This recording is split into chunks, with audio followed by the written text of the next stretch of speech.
인사드리겠습니다. 오늘 평일날 그것도 저녁 시간에 참 시간 내기 어렵죠.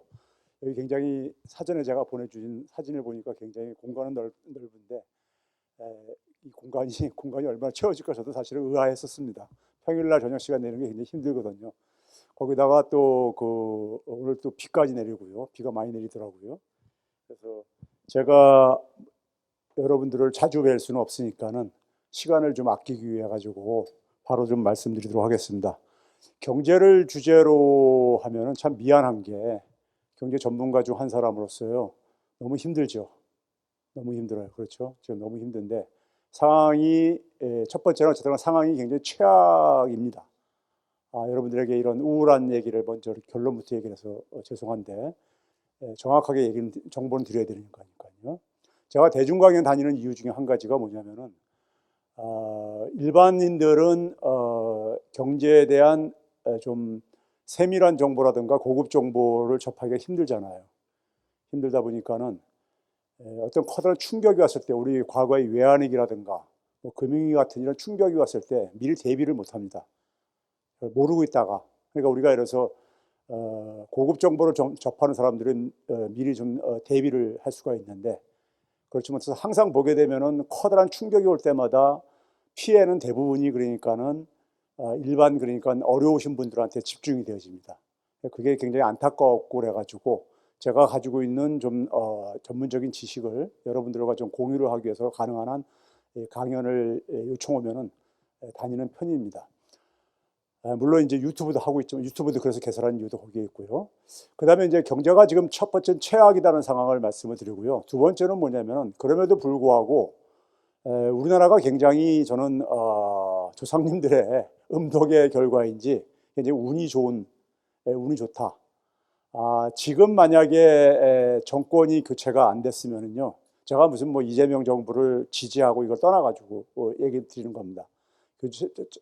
교체가 안 됐으면은 진짜 어떤 상황으로 전개될지 모를 정도로 굉장히 지금 벼랑 앞에 서 있는, 절벽 앞에 서 있는 이런 상황이었었습니다. 근데 그것이 좀 분위기를 바꿀 수 있는 어쨌든 간에 전환점이 지금 저는 마련될 거라고 보고 있습니다. 그리고 이제 여러분들에게 궁금해하는 것은 이재명 정부가 출범했는데 이재명 정부가 경제를 어떻게 운영할 것인지 이것도 좀 이제 여러분들에게 제가 생각하는 지점에서 여러분들에게 좀 제공할까 하고 있습니다. 제가 오늘 제목을 새로운 집을 어떻게 지을 것인가 이런 얘기를 했거든요. 이 얘기는 결국 뭐냐면은 왜 이런 제목을 잡았냐면요. 우리가 살고 있는 집을 우리가 뭐 전세로 살던 하여간 무슨 뭐 자가주택에 사시던 간에요. 집이라는 것은 우리가 수명이 있죠. 수명이 그러니까 영구히 그러니까 사용할 수는 없잖아요. 그게 뭐 한 30년, 40년 이상 집을 사용하다 보면은 뭐 한 10년 이상만 사용해도 그러니까 우리가 뭐 여기저기 수선할 일이 많이 생기고 그러잖아요. 30년, 40년 이상 뭐 진행되면 우리 사회의 기준으로 볼 때는 뭐 재건축도 하고 재개발도 하고 뭐 이제 그러잖아요. 그러니까 집에 수명이 있듯이 저는 사회라는 것은 우리가 사람이 살아가는 삶을 선택했을 때 함께 살아가는 방식을 선택을 했습니다. 왜? 그게 유리하기 때문에. 생존에 유리하기 때문에. 그래서 우리가 흔히 사회적 동물이라고 우리가 초중고등학교 때 그렇게 배웠잖아요. 그 이유가 거기 있습니다. 그럼 사회라는 게 뭐냐? 저는 함께 살아가는 집입니다. 함께 살아가는 집이에요. 우리가 함께 살아가는 방식을 택한 겁니다. 선택한 겁니다. 그게 우리한테 유리하기 때문에. 그랬을 때 그 사회라는 것도 마찬가지로 아까 집에 비유했는데 사회를 운영하는데 여러 가지 제도라든가 법이라든가 이런 여러 가지들이 있잖아요. 그런 것들도 수명이 있습니다. 영구하지가 않아요. 우리 뭐 역사를 되돌아보면은 조선시대 때하고 지금하고만 비교해 보더라도 조선시대 때 우리가 가졌던 제도 법들이 지금 지속되고 있지 않잖아요. 그렇죠? 지속됐더라면은 지금 같은 사회는 그러니까 우리가 가능하지 않았겠죠. 그런 점에서 우리가 사람들이 사회를 운영하고 사는데 사회를 운영하기 위해서 필요로 하는 어떤 규칙 체계들이라든가 제도라든가 시스템들 보다 좀 우리가 행복하게 살기 위해서 보다 더 효율적으로 우리가 사회를 운영하기 위해서 만든 어쨌든 간에 그런 규칙 체계들이 있는데 그걸 제도라고 우리가 흔히 표현하는데요. 그것들이 수명이 있다는 겁니다. 수명이 영구하지가 않다는 얘기입니다. 그 수명이 사실 다했어요. 쉽게 하나 예를 들어볼까요?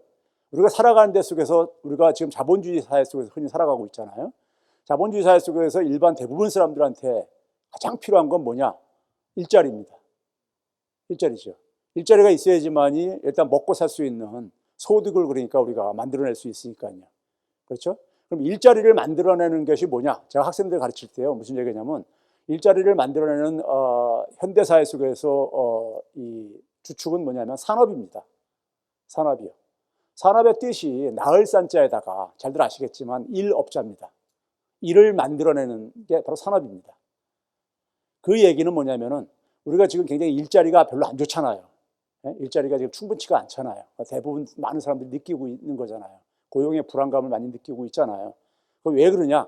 산업의 수명이 그러니까 우리가 지난 한 60년 이상 그러니까 우리가 의지해 왔던 산업들의 역할이 그러니까 좀 다했기 때문에 그렇습니다.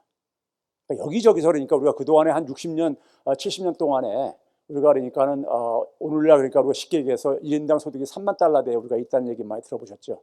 그 정도 우리가 도달하기 위해서 의지해 왔었던 그런 산업들이 그러니까 수명이 다 했다 이겁니다. 이제 결론부터 얘기하면요. 그다음에 제가 이제 여기 이제 부제목으로 유능한 정부라는 표현을 썼습니다. 유능한 정부요.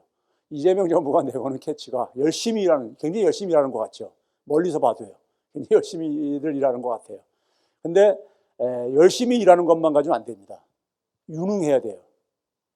우리가 지금 제가 이제 좀 이따 이제 구체적으로 말씀을 드리겠지만은 세상에 그러니까 변화하지 않는 것은 없다고 우리가 흔히 얘기를 합니다. 뭐 불교에서도 그러고 얘기하고 유교에서도 얘기하고 도교에서도 얘기하고 기독교에서도 얘기하고 변화하지 않는 건 없죠. 변화하지 않는 건 없습니다. 그렇죠? 근데 이제 그 변화의 그 속도라든가 빈도라든가 이런 것들이 굉장히 빨라지는 때가 있습니다. 저는 우리가 살아가는 시대가 지금 그런 시대인데요. 변화가 일어났을 때 어떤 일이 생기냐면요. 아주 상식적으로 생각해 보세요. 변화가 일어나게 되면은 거기에 대응을 해야 됩니다. 사회가 대응을 해야 되잖아요. 그 변화에. 대응을 해야 되는데 그 대응을 하기 위해 가지고 새로운 정책들, 새로운 제도들이 그러니까 우리가 만들어질 수가 있어요. 근데 그 정책이나 제도들은요, 사회 구성원 100%를 다 만족시킬 수 있는 정책이나 제도는 없습니다. 없어요. 그러다 보니까는 그 속에서 뭐냐면은 이해관계에 충돌이 생깁니다. 새로운 제도들이 도입하는 데 속에서. 우리가 여러분들 FTA라는 거 들어보셨죠? 여기 지금 뭐 아산 같은 데는 아직도 농업에 종사하시는 분들 꽤 있을 텐데, 우리 FTA 할 때마다 1차 산업인 농수축산업에 종사하시는 분들이, 농업 특히 축산업에 종사하시는 분들이 머리에 머리띠 두르고 반대 이렇게 했던 기억들 많이 있잖아요. 그 이유가 왜 그러냐? 개방을 하게 되면은 경제적으로 타격을 보기 때문에 그렇게 하는 거잖아요. 그거 뭐라고 욕할 수 없어요. 자기 경제적으로 피해를 보는데 그거 가지고 그냥 그러니까 참아라. 국가를 위해서 참아라. 이거는 말이 안 되는 거죠. 그러니까 이게 근데 그럼에도 불구하고 왜 하느냐? 국가 전체, 사회 전체 이익이 되는 측면이 있으니까 할 게 아니겠습니까요? 그러니까 이익이 되는 측면도 있고 혜택을 보는 측면도 있고 불이익을 보는 측면도 생깁니다. 변화가 생기게 되면요. 그랬을 때 그걸로 인해서 사회 갈등이 많이 생기죠. 그 사회 갈등은 사회적 비용을 유발을 해요. 사회적 비용을요. 그거를 잘 조정을 해야 되는 게 누구냐? 정부와 정치의 역할입니다. 정부와 정치의 역할이에요. 개인이 그건 할 수가 없어요. 개인이 할 수 없습니다. 개별적인 경제 주체들이 할 수가 없어요. 그건 정부나 정치가 해야 되는 거죠. 그럼 우리 사회가 그동안에 제가 보여드리겠지만 우리 사회는 좀 미안한 얘기지만 적어도 지난 한 35년, 그러니까 90년대 이후부터 한 35년이요. 우리가 소위 민주화가 된 시기 이후를만 보더라도 저는 이제 좀 미안한 얘기지만은 우리 정부라든가 정치인들이 굉장히 태만했다. 일을 제대로 열심히 안 했다. 첫째는. 둘째는 뭐냐면 굉장히 무능했다. 이렇게 얘기를 합니다. 그 결과가 오늘날 경제가 어려운 이유입니다. 제가 연구해 보니까 그래요. 그분들을 제가 비방하자는 게 아니라 제가 구체적으로 데이터로 보여드릴게요. 자, 그래서 그런 점에서 제가 이제 과거에 이런 표현을 했어요. 정부라는 것을, 정치라는 것은 제가 그러니까 의사에다 많이 비유를 했는데, 의사는 뭡니까요? 고통받는 환자를 그러니까는 그 고통을 낫게 해주는데 기본적인 역할을 해야 되는 거잖아요. 그렇죠? 근데 의사가 마음씨만 좋아가지고는 안 됩니다. 실력이 있어야 되죠. 그래서 제가 이번에는 좀 제가 바꿔서 이걸 이제 유능한 정부해야 된다는 얘기입니다. 정치인들도 유능해야 되고 정부도 유능해야 돼요. 유능한 정부를 선택하는 것은 국민들의 몫입니다. 그래서 이 유능한 정부가 저는 좀 그 조짐이 보이기 때문에 제가 말씀을 드리는 거고요. 자, 먼저 이제 우리가 의사가 됐던 의사의 비유를 하던 그러니까 그냥 유능한 정부의 비유를 하든 간에 유능한 정부가 되려면은 현 상황이 어떤지 정확하게 인식을 해야 됩니다.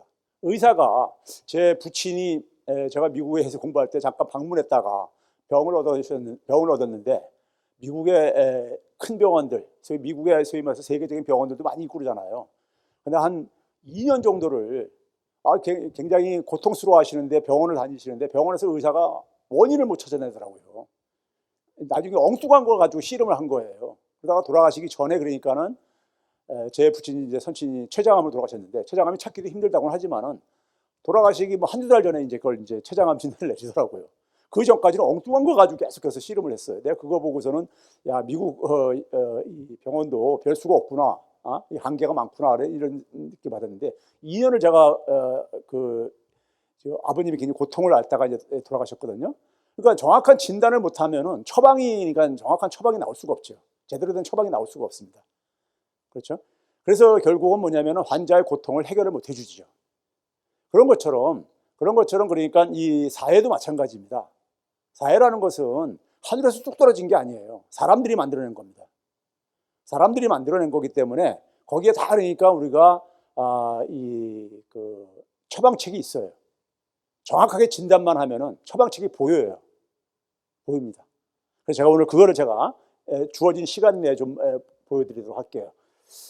현 상황이 어떠냐에 관련해 가지고 최근에 이제 그러니까 이거 관련해서 표현한 게 두 가지가 있었습니다. 이제 이재명 정부가 6월 3일 날 대선 선거를 투표가 끝나고 나서 확정되고 난 다음에 그다음에 이제 총리 후보로 이제 김민석 의원을 지명을 하고 난 다음에 김민석 의원이 그 언론 기자들한테 자기 책임의 막중함을 이제 뭐 느낀다 이런 얘기는 이제 우리가 많이 이제 하잖아요. 근데 그러면서 뭐라고 했냐면 지금 IMF 제2의 IMF 위기 같은 상황이다 이런 식의 표현을 했어요. 제2의 IMF. 우리 IMF 하게 되면 굉장히 트라우마가 있잖아요. 우리한테는요. 트라우마가 있는데 제2의 IMF 같은 때보다 더 지금 상황이 안 좋다. 이런 표현을 했어요. 여러분들도 언론을 통해서 보셨을 거예요. 네? 들으셨을 겁니다. 그런 표현을 한 거. 또 하나는 뭐냐면 그 비슷한 시점에 한국은행 내부 연구자들에 의해 가지고 보고서가 나왔는데 한국은행의 내부자들은요 함부로 그러니까는 좀 이 의사 표현을 하는데 굉장히 신중합니다. 왜냐하면 워낙 그러니까 책임감이 막중한 기관이다 보니까는 기관이 막중하다 보니까 그게 미치는 영향이 굉장히 크다 보니까요. 그런 걸 감안했을 때도 불구하고 뭘 얘기를 했냐면요. 굉장히 완곡하게 표현을 했는데 그러니까 일본이 그러니까 장기 지금 침체를 겪고 있잖아요. 잃어버린 33년째 지금 진행되고 있습니다. 33년째. 이대로 가게 되면 제가 볼 때는 40년도 계속 갈 가능성은 충분히 있습니다. 근데 하여간 그 일본의 장기 침체에 관련해 가지고 했는데 우리 사회에 이제 흔히 그런 말 있죠. 일본화. 그러니까 일본의 장기 침체 같은 길을 걷는 것을 가지고 그런 가능성을 가지고 일본화라는 표현을 씁니다. 영어로는 제페니피케이션이라고 해가지고요. 일본화라는 개념을 정확하게 용어는 안 썼지만은 사실상 일본화를 언급을 했어요. 한국은행에서요. 처음으로요. 한국이 그러니까 일본의 장기 침체의 길을 그러니까는 갈 가능성을 그러니까는 언급을 했습니다. 한국은행에서요. 우리나라 대표적인 그러니까 통화정책의 담당자인 한국은행에서요. 그래서 이 두 가지가 그러니까 현 상황을 가장 최근에 표현해준 상황인데 이게 왜 이제 이런 식의 표현을 했느냐를 제가 좀 보여드리도록 할게요. 이게 1992년부터요. 1992년도부터 여러분들은 기억이 안 나실 거예요. 1991년도까지 우리나라는 성장률이 두 자릿수였었습니다. 10% 안팎을 했었어요. 그 전까지는요. 네? 그런데 1992년도에요. 갑자기 6%대로 뚝 떨어집니다. 그래서 당시에 있잖아요. 6%면 지금으로 보면 굉장히 높은 거잖아요.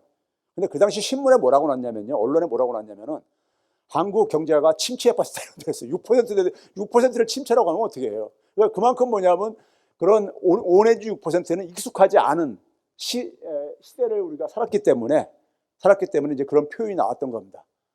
1992년부터 우리나라는 이제 어떤 전환점을 맞이하게 되는데, 그건 뭐 거기까지 들어가면 너무 길어지게 되고요.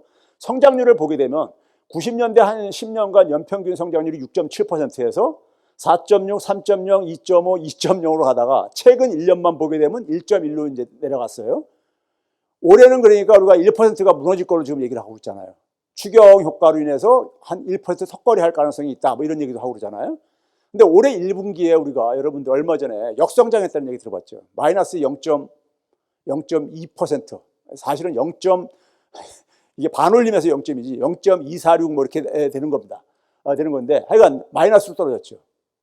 그럼 우리가 예를 들어서 여기 지금 예를 들어서 볼 때 2020년부터 2024년이 뭡니까요? 이게 이 시기가 2020년부터 24년이 이게 그러니까 우리가 흔히 말해서 코로나 팬데믹을 겪었던 때잖아요. 이때가 연평균 2.0으로 했었거든요. 근데 갑자기 그러니까 지금 마이너스 성장으로 이렇게 혹은 1% 밑으로 지금 떨어지고 있는 거예요. 그런데 이제 그건 이제 일본하고 비교는 잠시 후에 하고요. 문제는 뭐냐면요. 여기에 가려진 게 있습니다.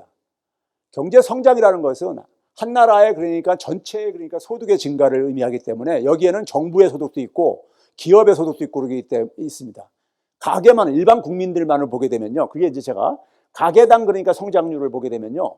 지금 최근 1년은 0.3%로 거의 사실 성장이 멈춰버린 겁니다. 이게 평균이에요. 소득이 높은 가계도 있고 소득이 낮은 가계도 있고 이게 전체 평균이거든요. 그럼 0.3%라는 얘기는 상당한 세대들은 상당한 가구들은 마이너스 경험하고 있다는 얘기인 겁니다. 실제로 그래요. 국세청 소득자를 제가 보고 분석해 보면 실제로 마이너스 경험을 지난 한 2, 3년 동안 진행되고 있습니다. 그러니까 상황이 지금 쓸 돈은 나가는 돈은 많은데 물가도 지금 보게 되면 되게 저소득층한테 굉장히 불리하게 진행이 되거든요. 잠시 후에 말씀드리겠지만요. 근데 소득까지 그러니까 멈춰버렸다? 이건 굉장히 우울하고 참 짜증나는 거죠. 우리가 예를 들어서 그러니까 뭐 이 소득이 집안에 그러니까 자녀들한테도 용돈을 그러니까 좀 줄여라 하게 되면 굉장히 아직 기분 나빠할 겁니다. 그렇죠? 그런 것처럼 이게 소득이 사실상 멈춘 거예요. 멈췄으니까는 굉장히 불안하죠. 고용도 불안하고 그런데요. 자, 일본하고 좀 비교해 보게 되면요. 일본하고 비교해 보세요. 일본이 우회할 건데 최근 1년은 일본은 오히려 1.6%로 이렇게 됐습니다. 한국은 이게 누적 성장률이에요. 작년 2분기부터 해가지고 누적 성장률로 계산한 겁니다. 그렇게 되면 한국은 마이너스 0.3%로 지난 1년 동안에 역성장을 하고 있어요. 작년 1분기 GDP를 회복이 안 되고 있어요. 아직도요. 근데 문제는 뭐냐면요. 문제는 그 전까지는 그러니까 뭐 괜찮다가 갑자기 이렇게 추락하고 있잖아요. 갑자기요. 이게 지금 의미하는 것을 그러니까 일반 사람들이 잘 모를 수 있는데요. 여기 제가 이제 뭐라고 했냐면은 영어로 표현해서 죄송합니다. 이게 근데 정확하게 실감나게 전달할 수 있을 것 같아가지고 gradually then suddenly 이 표현이 어디에 있냐면요. 어네스트 해밍웨이라는 그 문호 소설가는 이름 들어보셨죠? 많은 분들이 해밍웨이라는 그러니까요. 우리가 소설가 있잖아요. 그렇죠? 미국의 소설가로 아마 노벨상도 받았죠. 하여간 노벨상 받은 걸 떠나서 굉장히 저도 좋아하는 작가이긴 한데 해밍웨이가 지금부터 딱 100년 전 정확하게 1926년에 태양은 내일도 뜬다. The sun also rises라는 소설책에서 이제 그런 표현을 써요. 거기에 이제 그러니까는 이제 주고받는 문답식으로 나오는데 어떻게 파산을 했느냐? 이제 얘기하는 사람한테 당신 이제 파산을 했는데 어떻게 파산하게 됐냐? 그러니까는 뭐라고 하냐면 그 대답할 사람이 저렇게 합니다. Gradually then suddenly 이런 표현을 써요. Gradually라는 건 뭡니까? 점진적으로 그러다가 갑자기 파산을 국면에 맞았다 이거예요. 이 파산이 이런 식으로 옵니다. 이게 확실히 대문호가 이런 데서 그러니까는 저는 평생을 공부하다 보니까는 옛날 성인들이 우리 유교에서 보게 되면 논어에 이리관지라는 말이 있다고 하더라고요. 하나로 모든 게 깨뚫어진다. 그러니까 한 분야에 그러니까는 평생을 정진하게 되면은 분야가 다 다르더라도 결국은 다 만난다. 서로가 다 통하게 된다. 이런 말이 있거든요. 이런 말이 있는데, 그래서 저는 사회과학자들이 얘기할 수 있는 것을 저 한마디로 이 소설가가 표현을 저는 했다고 보는데요. 쉽게 제가 예를 들게 이거 이해할 수 있게요. 우리가 물을 끓여요. 물을 끓이게 되면은 물이 이제 그러니까 끓이게 되면 1도, 2도, 3도로 쫙 올라가 가지고 99도까지 올라갈 때까지 쫙 끓을 때까지 물은 계속해서 끓지요. 버글버글버글 끓고, 예? 액체가 그럼에도 불구하고 액체 상태잖아요. 그러다가 99도에서 100도로 올라가는 순간에 물을 더 끓여 가지고요. 올라가는 순간에 어떤 일이 생깁니까? 우리 흔히 알듯이 100도에서는 물질이 변화하죠. 기체로요. 그러니까 98도에서 99도의 1도 차이나 99도에서 100도나 똑같은 1도 차이인데 그 99도 이전에 있어서의 1도씩 올라가는 것은 여기를 비유하자면 그래주얼리 진행되는 겁니다. 그래주얼리 진행됐던 거예요. 그런데 마지막 1도는 그러니까 뭡니까요? 물질의 기본적인 속성을 바꿔버렸으니까 물질의 액체에서 기체로 전혀 다른 성질로 바뀌었잖아요. 네? 질적으로 변화한 거잖아요. 서든리에 비교할 수 있는 거죠. 서든리에. 우리가 경제적인 위기도 저런 식으로 옵니다. 저런 식으로 와요. 우리 외환위기 때 여러분들 나이가 지긋하신 분들은 많이 기억하실 거예요. 그 당시에도 12월 3일 날 저는 외출했다가 집에 들어와서 늦은 저녁 먹고 소파에 앉아서 텔레비 보다가 갑자기 텔레비 밑에 화면에 검은 큰 글씨로 지금도 생생합니다. 기억이. IMF에서 구제금융 신청했다. 이게 쫙 큰 글씨로 이렇게 자막이 뜨는 걸 봤어요. 그게 1997년 12월 3일 밤에 있었던 일입니다. 근데 그 전달 11월 그 전에 11월 말까지만 하더라도 정부 당국들은 IMF 없다 이런 얘기하고 그랬었어요. 그랬었잖아요. 예? 그랬었죠. 그러니까 알고 내부에서 위기를 느끼는 사람들도 있었겠지만은 그리고 국민들이 좋게 해석하면 불안을 할까봐 거짓말을 한 것도 있을지 모르겠지만은 예? 제가 볼 때는 상당 부분은 그런 상황까지 진행이 될 거라고 몰랐던 사람도 굉장히 꽤 있었을 겁니다. 공직자들 중에서도요. 그러면은 그 얘기는 결국 뭐냐면 위기라는 게 저런 식으로 진행되기 때문에 그렇습니다. 갑자기 그거 되죠. 미국의 글로벌 금융위기도 마찬가지예요. 위기라는 것이 엄청난 그 글로벌 금융위기라는 것은 엄청난 사건이었었습니다. 그 당시에 우리는 그러니까 좀 이렇게 미국의 금융권에 완전히 이 포섭이 덜 돼 있었기 때문에 지금처럼 만약 포섭돼 있었으면 우리도 박살났을 겁니다. 근데 덜 포섭돼 있었기 때문에 피해가 상대적으로 적었는데 다른 선진국들에 비해서요. 당시에 CNN인가 어딘가에서 시민들한테 이렇게 인터뷰를 하는 데서 제가 이렇게 봤던 기억이 있는데 시민이 뭐라고 대답했냐면 지구가 망하는 줄 알았다. 이렇게 인터뷰 대답을 하더라고요. 네? 그래서 그 정도로 충격이었었어요. 충격이었습니다. 당시에 여러분들 있잖아요. 2천만 가구가 집을 그러니까 차압당합니다. 2천만 가구 이상이요.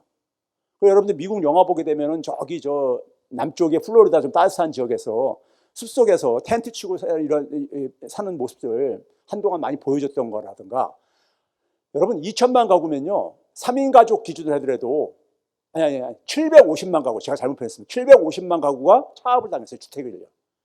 근데 인원수로 하게 되면 2천만 명 이상이 된다 이거죠. 2천만 명 이상이 집을 어느 날 뺏기고 쫓겨난 거예요. 거리로요. 그 당시 글로벌 금융위기 때요. 그리고 그런 충격이 우리나라 외환위기 때니까 많은 그러니까 사람들이 이 거리의 노숙자로 우리가 전락을 하는 우리가 비극을 겪었듯이요. 그랬는데 그러면은 그 당시에도요 미국도요 그런 엄청난 그러니까 위기가 엄청난 피해가 발생할 거를 알았더라면은 방치 안 합니다. 방치 안 하죠. 거기에 어떻든 간에 응급조치를 하려고 그러죠. 그 얘기는 뭐냐? 그런 사태가 벌어질 줄 몰랐던 거예요. 네? 실제로 연준조차도 모르고 그랬었어요. 우리가 흔히 일반 사람들이 느끼는 것은 2008년 9월 15일 날 리먼 브라더스라는 미국의 랭킹 한 4위 정도 되는 투자은행이 파산하면서부터 이제 우리는 내리속인 기억들을 하시는 분들이 있을 텐데, 근데 그 전달인 8월 달까지도 연준에서는 무슨 주택 가격이 폭락하더라도 대응책이 다 있다 이런 얘기하고 그랬었어요. 그러니까 이게 왜 그러냐면요. 이 그래주얼리, 아유, 죄송합니다.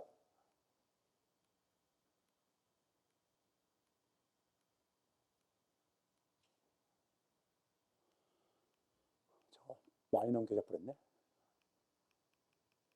확 점프가 돼 버렸네. 예? 뒤로 가고 있는 거예요, 제가요? 아닌데, 아닌데,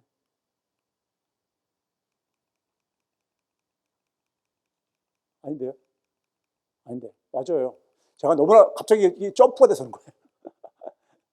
화면이 점프가 됐습니다. 점프가. 잠깐만요. 금세 돌아갈 수 있으니까.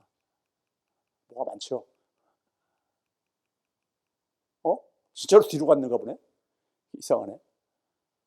예. 아유, 고맙습니다. 자, 이게 이제 그 그래주얼리로 진행되다가 이게 갑자기 서든 상황으로 가기 때문에 그렇습니다.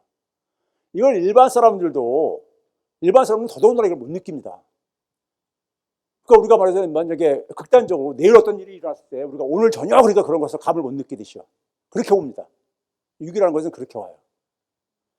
자, 근데 제가 이제 그걸 그렇게 표현하는 이유가 있잖아요. 여기 있습니다. 우리 한번 봐보세요.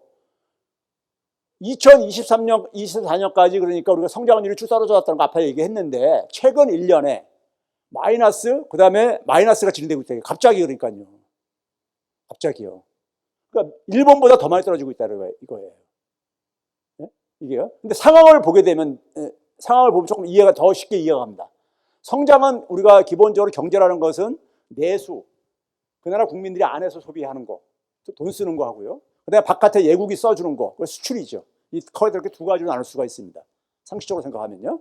글쎄, 내수에 그러니까 가장 근간이 되는 것은 가계 소비입니다. 가계 소비요. 근데 가계 소비가 멈췄어요, 사실상 1분기에 맨 오른쪽에 보게 되면요. 성장에 기여하는 도가 0%로 멈췄어요. 그리고 수출이 그러니까 마이너스 0.3입니다. 그 내수의 주축인 가계 소비하고 수출이 저렇게 됐으니 경제가 그러니까 뭐 마이너스로 기록하는 것은 당연한 거죠. 당연한 거죠. 전혀 이상한 게 아니잖아요. 그렇죠? 자, 이걸 이제 먼저 결론부터 얘기하면요. 이게 왜 이렇게 돼버렸냐 하게 되면요. 이게 1991년도부터입니다. 저기 위에 파란색 선은 우리나라 전체 경제 규모를 나타내는 게 GDP잖아요. GDP에서 가계 소비가 차지하는 비중이에요. 1990년대 초까지만 하더라도 우리나라가 60%가 넘었어요. 대개 선진 국가들이 한 60% 안팎이 됩니다. 50%는 밑으로 안 내려가요. 네? 주요 국가들은요. 경제 규모가 큰 나라들은요. 근데 우리나라 지금 어디까지 갔냐? 46%까지 무너졌습니다. 쫙 계속 떨어지셨잖아요. 계속 떨어졌잖아요. 가계 소비가요. 수출은 그래서 한동안 쫙 올라갔습니다. 올라갔는데 2011년을 기점으로 해가지고 수출은 거의 다 멈추고 있습니다. 문제는요. 2011년이 여러 가지로 의미가 있는 점입니다. 우리 2011년이 왜 그거냐면 미리 잠깐 말씀드려요. 여기 뭐 일단 나왔으니까 제가 나중에 좀 얘기를 할게요. 잠깐만 시간이 길어지니까. 최근 1년간에 작년도 1분기를 GDP를 100이라고 할 때 100이 회복이 안 되고 있잖아요. 지난 1년 동안에 회복이 안 되고 있잖아요. 이걸 얘기를 안 해요. 이걸 얘기를 안 해. 성장률을 얘기하는 표현은 여러 가지가 있는데 가장 중요한 건 이겁니다. 작년 1분기를 100으로 했을 때 100이 회복이 안 돼주고 있어요. 자, 그 다음에 이제 우리가 국제 비교를 하도록 들었습니다. OECD 국가들, 우리가 흔히 OECD하고 많이 비교를 하니까요. OECD가 지난 1년, 올해 1분기에 평균 1.7%를 성장을 했습니다. 근데 우리는 마이너스 0.3% 정도 이렇게 된 거고요. 그러니까 지난 1년간에 주요 국가 중에서는 우리만 100 밑으로, 우리만 100 밑이니까 여기 보시게 되면 99.7이라고 여기 표기되어 있잖아요. 나머지 나라들은 큰 경제가 아니니까는 일본도 그러니까 101.7인데 우리만 100 밑으로 떨어진 나라예요. 주요 국가 중에서요. 이게 상황이 간단치가 않다는 얘기입니다. 그러면 왜 이렇게 됐는가? 현재 상황을 보여주는 몇 가지 경제 지표를 제가 소개를 한 겁니다. 상황이 굉장히 안 좋죠. 왜 이렇게 이 지경이 됐는가 이겁니다. 이건 뭐냐면요. 국가 경영하는 데 속에서도 국가 경영에 우리가 기본적으로 우리가 ABC 가장 기본 원칙이 있습니다. 이 기본 원칙을 제대로 지키지 않아서 그래요. 자, 제가 그 얘기를 할게요. 그 다음에 이제 우리가 이 국가 경영과 관련해 가지고 첫 번째는 뭐냐면요. 제가 앞에서 그랬지 세상은 끝없이 변화합니다. 끊임없이 변화하죠.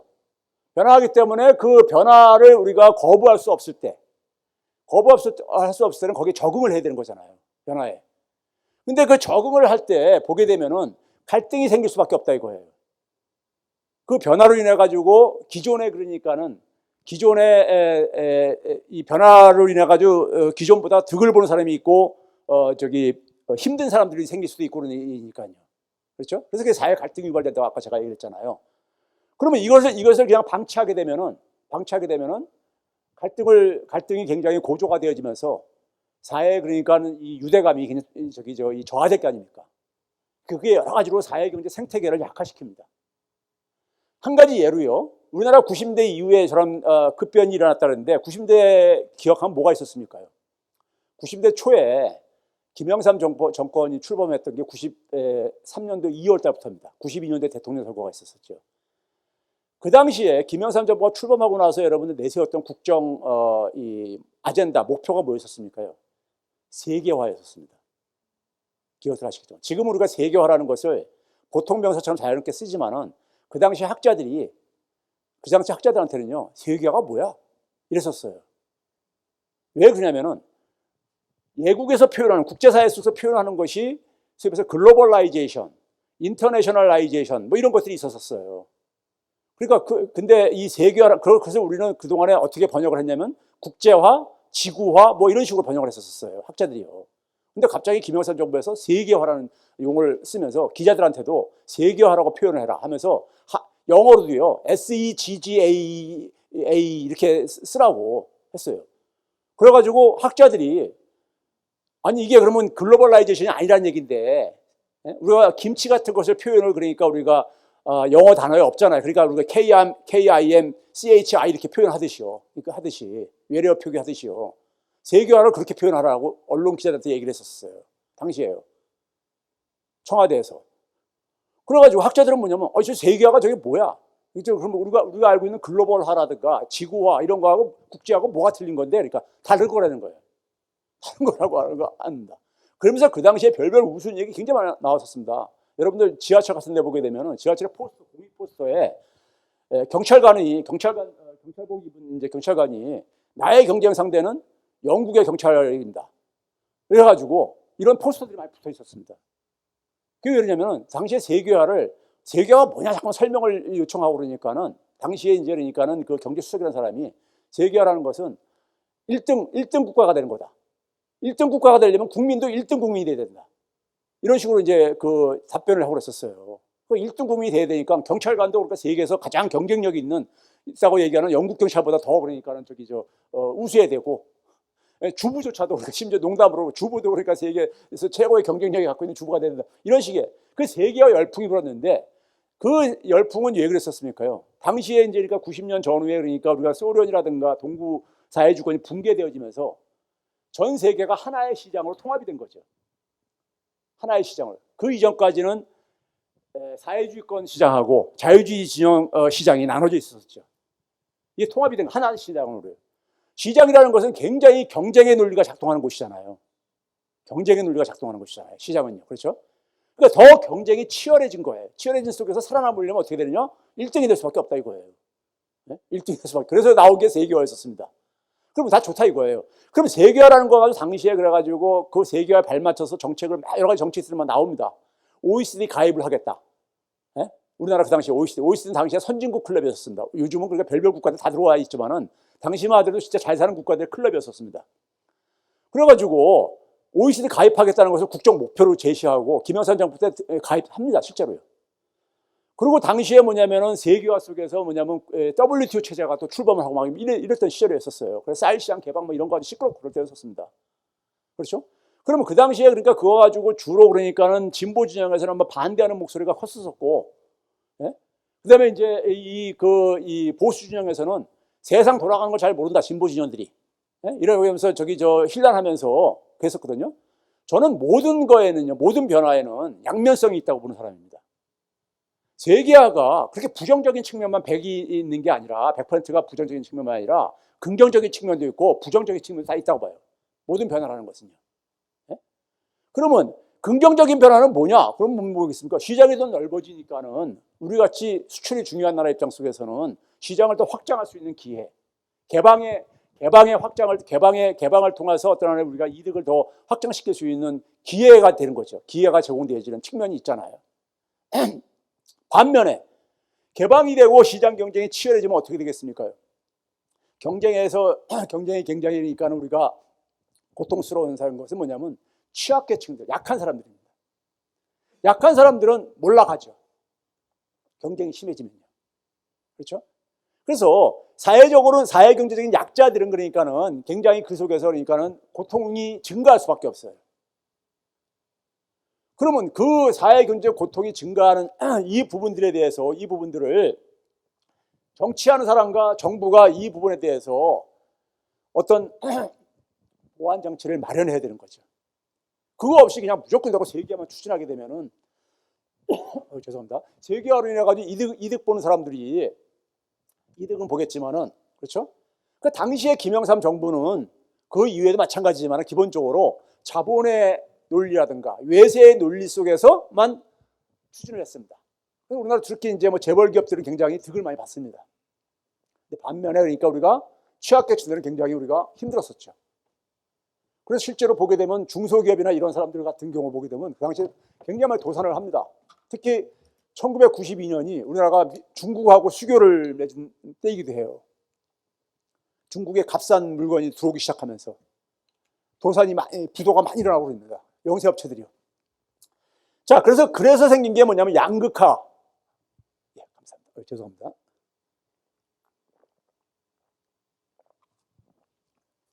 양극화가 그때부터 실현된 거예요. 경제 지표가 정확하게 그때부터 가르쳐요. 92년 3분기부터 딱 그렇게 악화되기 시작합니다. 양극화라는 것은 뭡니까요? 예? 소득의 중간층이 없어지고 저기 상위층 소수와 대부분이 밑으로 이렇게 쏠리는 현상이 생기는 거잖아요. 갈라지는 거잖아요. 그러면은 결국 뭐냐면은 이 부자들은요. 예를 들어서 한 달에 그러니까 1억씩 버는 사람은 1억 이상씩 버는 사람도 있습니다. 실제로요. 1억씩 버는 사람은요. 그거 다 못 쓰잖아요. 아무리 뭐 저기 일반 사람들 많이 쓴다 하더라도 뭐 제가 볼 때는 한 3천만 원이면 충분하지 않을까. 이것저것 다 쓴다 하더라도 백화점에서 명품 쇼핑을 하고 그러다 하더라도 그럴까 생각하는데 그러니까 안 쓰는 돈이 많죠. 안 쓰는 돈이 저축하는 게 많단 말이에요. 근데 소득이 없는 사람들은 너무 부족하기 때문에 다 쓸 수밖에 없어요. 그렇죠? 양극화는 뭐냐면은 사회 전체에 그러니까 소비 규모를 줄이는 그 영향을 미칩니다. 내수가 취약해진 거예요. 내수가. 그래서 아까 앞에서 그림에서 보여줬듯이 가계 소비 비중이 쭉 하락한 이유가 저때부터 시작한 겁니다. 시작한 거예요. 두 번째 변화는 뭐냐면요. 우리가 여러 가지 예가 많이 있는데 첫 번째하고 끝에 부분만 제가 비유를 할게요. 마지막은 우리가 코로나 팬데믹이 있었죠. 코로나 팬데믹 때도 이거 우리가 굉장히 엄청난 충격이었잖아요. 그 전까지는 이런 일을 우리가 사실 누구도 사실 예상을 못했잖아요. 코로나 팬데믹으로 인해서 제가 당시에 표현했던 게 뭐냐면은 경제 생태계가 그러니까는 붕괴됐는데 강요가 된 거죠. 우리 그 당시에 유행했던 용어가 그 이전까지는 안 쓰던 용어 중에서 뭐가 나왔습니까? 사회적 거리두기란 말이니까 그 당시에 우리가 많이들 사용하고 그랬었잖아요. 소셜 디스턴스라고 해가지고요. 네? 그러니까 뭐냐면 사람들의 활동을 굉장히 그러니까 억제하고 이게 감염이 굉장히 빠르고 그러다 보니까요. 그랬어요. 그러다 보니까는 그것이 이 질병 위협 속에서 그러니까 경제 생태계가 붕괴로 이어지는 생존 위기 상황에 사회가 직면하게 된 거예요. 그러면 그런 상황 속에서 국가나 정부의 존재 이유는 뭡니까? 국민이 생존할 수 있게 해줘야 되는 거예요. 함께 살아가는 이유가 내가 함께 살아가게 되면 내가 내가 혼자 사는 것보다 생존에 유리하다고 생각하기 때문에 사회적 동물로 살아가는 방식을 택했다고 아까 얘기를 했잖아요. 국가의 존재 이유는 바로 그겁니다. 국민 누구도 그러니까는 생존을 할 수 있게 해줘야 되는 거예요. 네? 그래서 우리가 뭐 해외에 있는 교포들 그러니까 뭐 나르기도 하고 그랬잖아요. 최근에 그러니까 이란하고 미국하고 뭐 이스라엘하고 전쟁하면서도 교민들 그러니까 이렇게 하듯이요. 근데 이거를 우리가 그 당시에도 어떻게 했느냐? 정치인들과 정부는 어떻게 했냐면요. 개인들에게 되게 떠넘기는 방식으로 희생을 이런 식으로 진행을 해요. 개인들이 알아서. 그러면 그런 상황 속에서 힘이 있고 부유한 사람들은 상대적으로 어쨌든 간에 그런 위기를 그러니까는 넘어가기가 좀 쉽지요. 상대적으로요. 근데 어려운 사람들, 경제활동을 갑자기 못하게 되니까는 생존의 위기에 내몰리잖아요. 이런 사람들에 대해서 그러니까 국가가 그러니까는 충분하게 더 안 한 거예요. 그러다 보니까 어떻게 됩니까? 더 그러니까 우리가 내수가 약화되지죠. 경제가 그러니까 악화되죠. 구체적인 수치를 제가 보여드릴게요. 두 번째는 뭐냐면요. 변화가 일어날 때 정치와 정부의 유능한 정부에 필요한 건 뭐냐면요. 변화라는 것이 아까 얘기했듯이 물이 99도에서 100도 넘어가게 되면 물질이 근본이 바뀌게 되잖아요. 오늘날 우리가 흔히 얘기해서 한 가지 예를 들면 기술이 굉장히 빠르게 변화하는 시대잖아요. 기술이 변화하게 되면요. 새로운 돈벌이 방식이 나옵니다. 새로운 돈벌이 방식이 흔히 말해서 우리가 이 약장사들이 먹물들이 표현하는 게 사업 모델이라고 해요. 그런 게 이제 많이 일반화되게 되면 산업이 바뀌는 새로운 산업이 등장하는 겁니다. 그럼 우리가 지금 지난 한 25년, 지난 30년 정도가 기술이 굉장히 우리가 굉장히 빠르게 변화하는 이런 것을 경험하고 있는 시기예요. 이런 상황 속에서는 세상이 근본적으로 바뀌는 겁니다. 그러니까 과거 우리가 농업사에 살다가 산업사로 가면서 우리가 근본적으로 바뀌었듯이 바뀌는 상황 속에서 어떻게 됩니까요? 사회를 전체를 다시 그러니까 재구조화를 해야 되는 거예요. 새롭게 만드는 게 바로 뭐냐? 그게 혁신이죠. 혁신 역량입니다. 혁신 역량이 필요한 거예요. 정부와 역량 중에서요. 자, 그 다음에 이제 우리가 조금 더 구체적으로 봅시다요. 내수가 굉장히 거됐다는데 내수가 지금 어느 정도 심각하냐? 제가 잃어버린 10년이라는 표현을 씁니다. 잃어버린 10년을요. 이게 보시게 되면요. 가구당, 그러니까 가게당 실질 가계 소비 지출액을 보게 되면요. 올해 1분기가, 2분기는 아직 안 끝났으니까요. 1분기가 361만 원입니다. 월 평균이요. 전체 가계의 평균이기 때문에 높다고 생각하실 분들도 있을 거예요. 근데 이게 언제 때냐? 2016년 수준하고 비슷하잖아요. 그 코로나 팬데믹 때보다 더 이게 나빠진 거예요. 그러니까 10년 전으로 돌아와 버린 거예요. 10년 전으로요. 10년 전으로요. 네? 가계 소비가. 그러니까 자영업자들이 죽겠다는 거예요. 매출이 안 오르니까. 중소기업자들이라든가 자영업자들한테 물어보게 되면 어려움이 뭐냐 그러면 매출 감소를 얘기를 하거든요. 가장 커다란 요인으로요. 이 이유입니다. 자, 그 다음에요. 이 가계 소비의 바로미터가 이제 소매 판매인데 이게 일반 국민들은 이게 워낙 경기가 안 좋으니까 이렇게 넘어가시는데요. 지금 이게 13분기째 지금 이게 감소가 계속 진행되고 있는데요. 13분기면 1년이 4분기잖아요.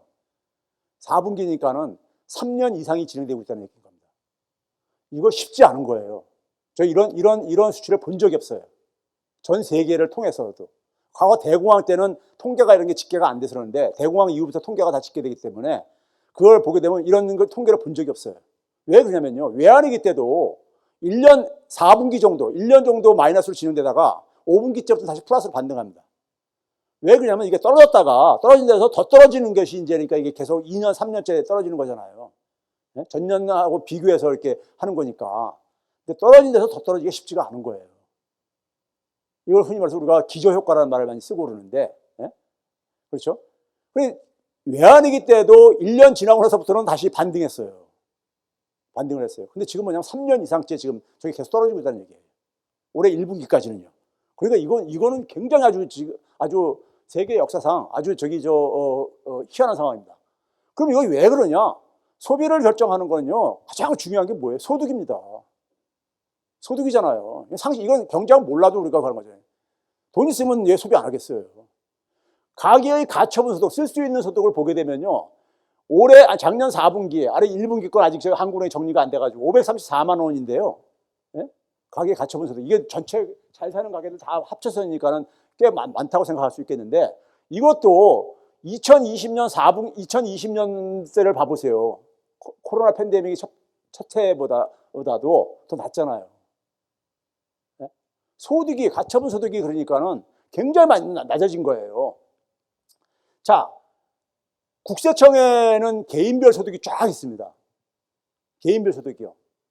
한 2,700만 명 정도가 개인적으로 소득 활동하고 있는데 우리나라 같은 경우 보게 되면요. 저기도 보게 되면 GDP는 빨간색으로 되어 있는 건데요. 계속 증가해 왔잖아요. 어쨌든 간에요.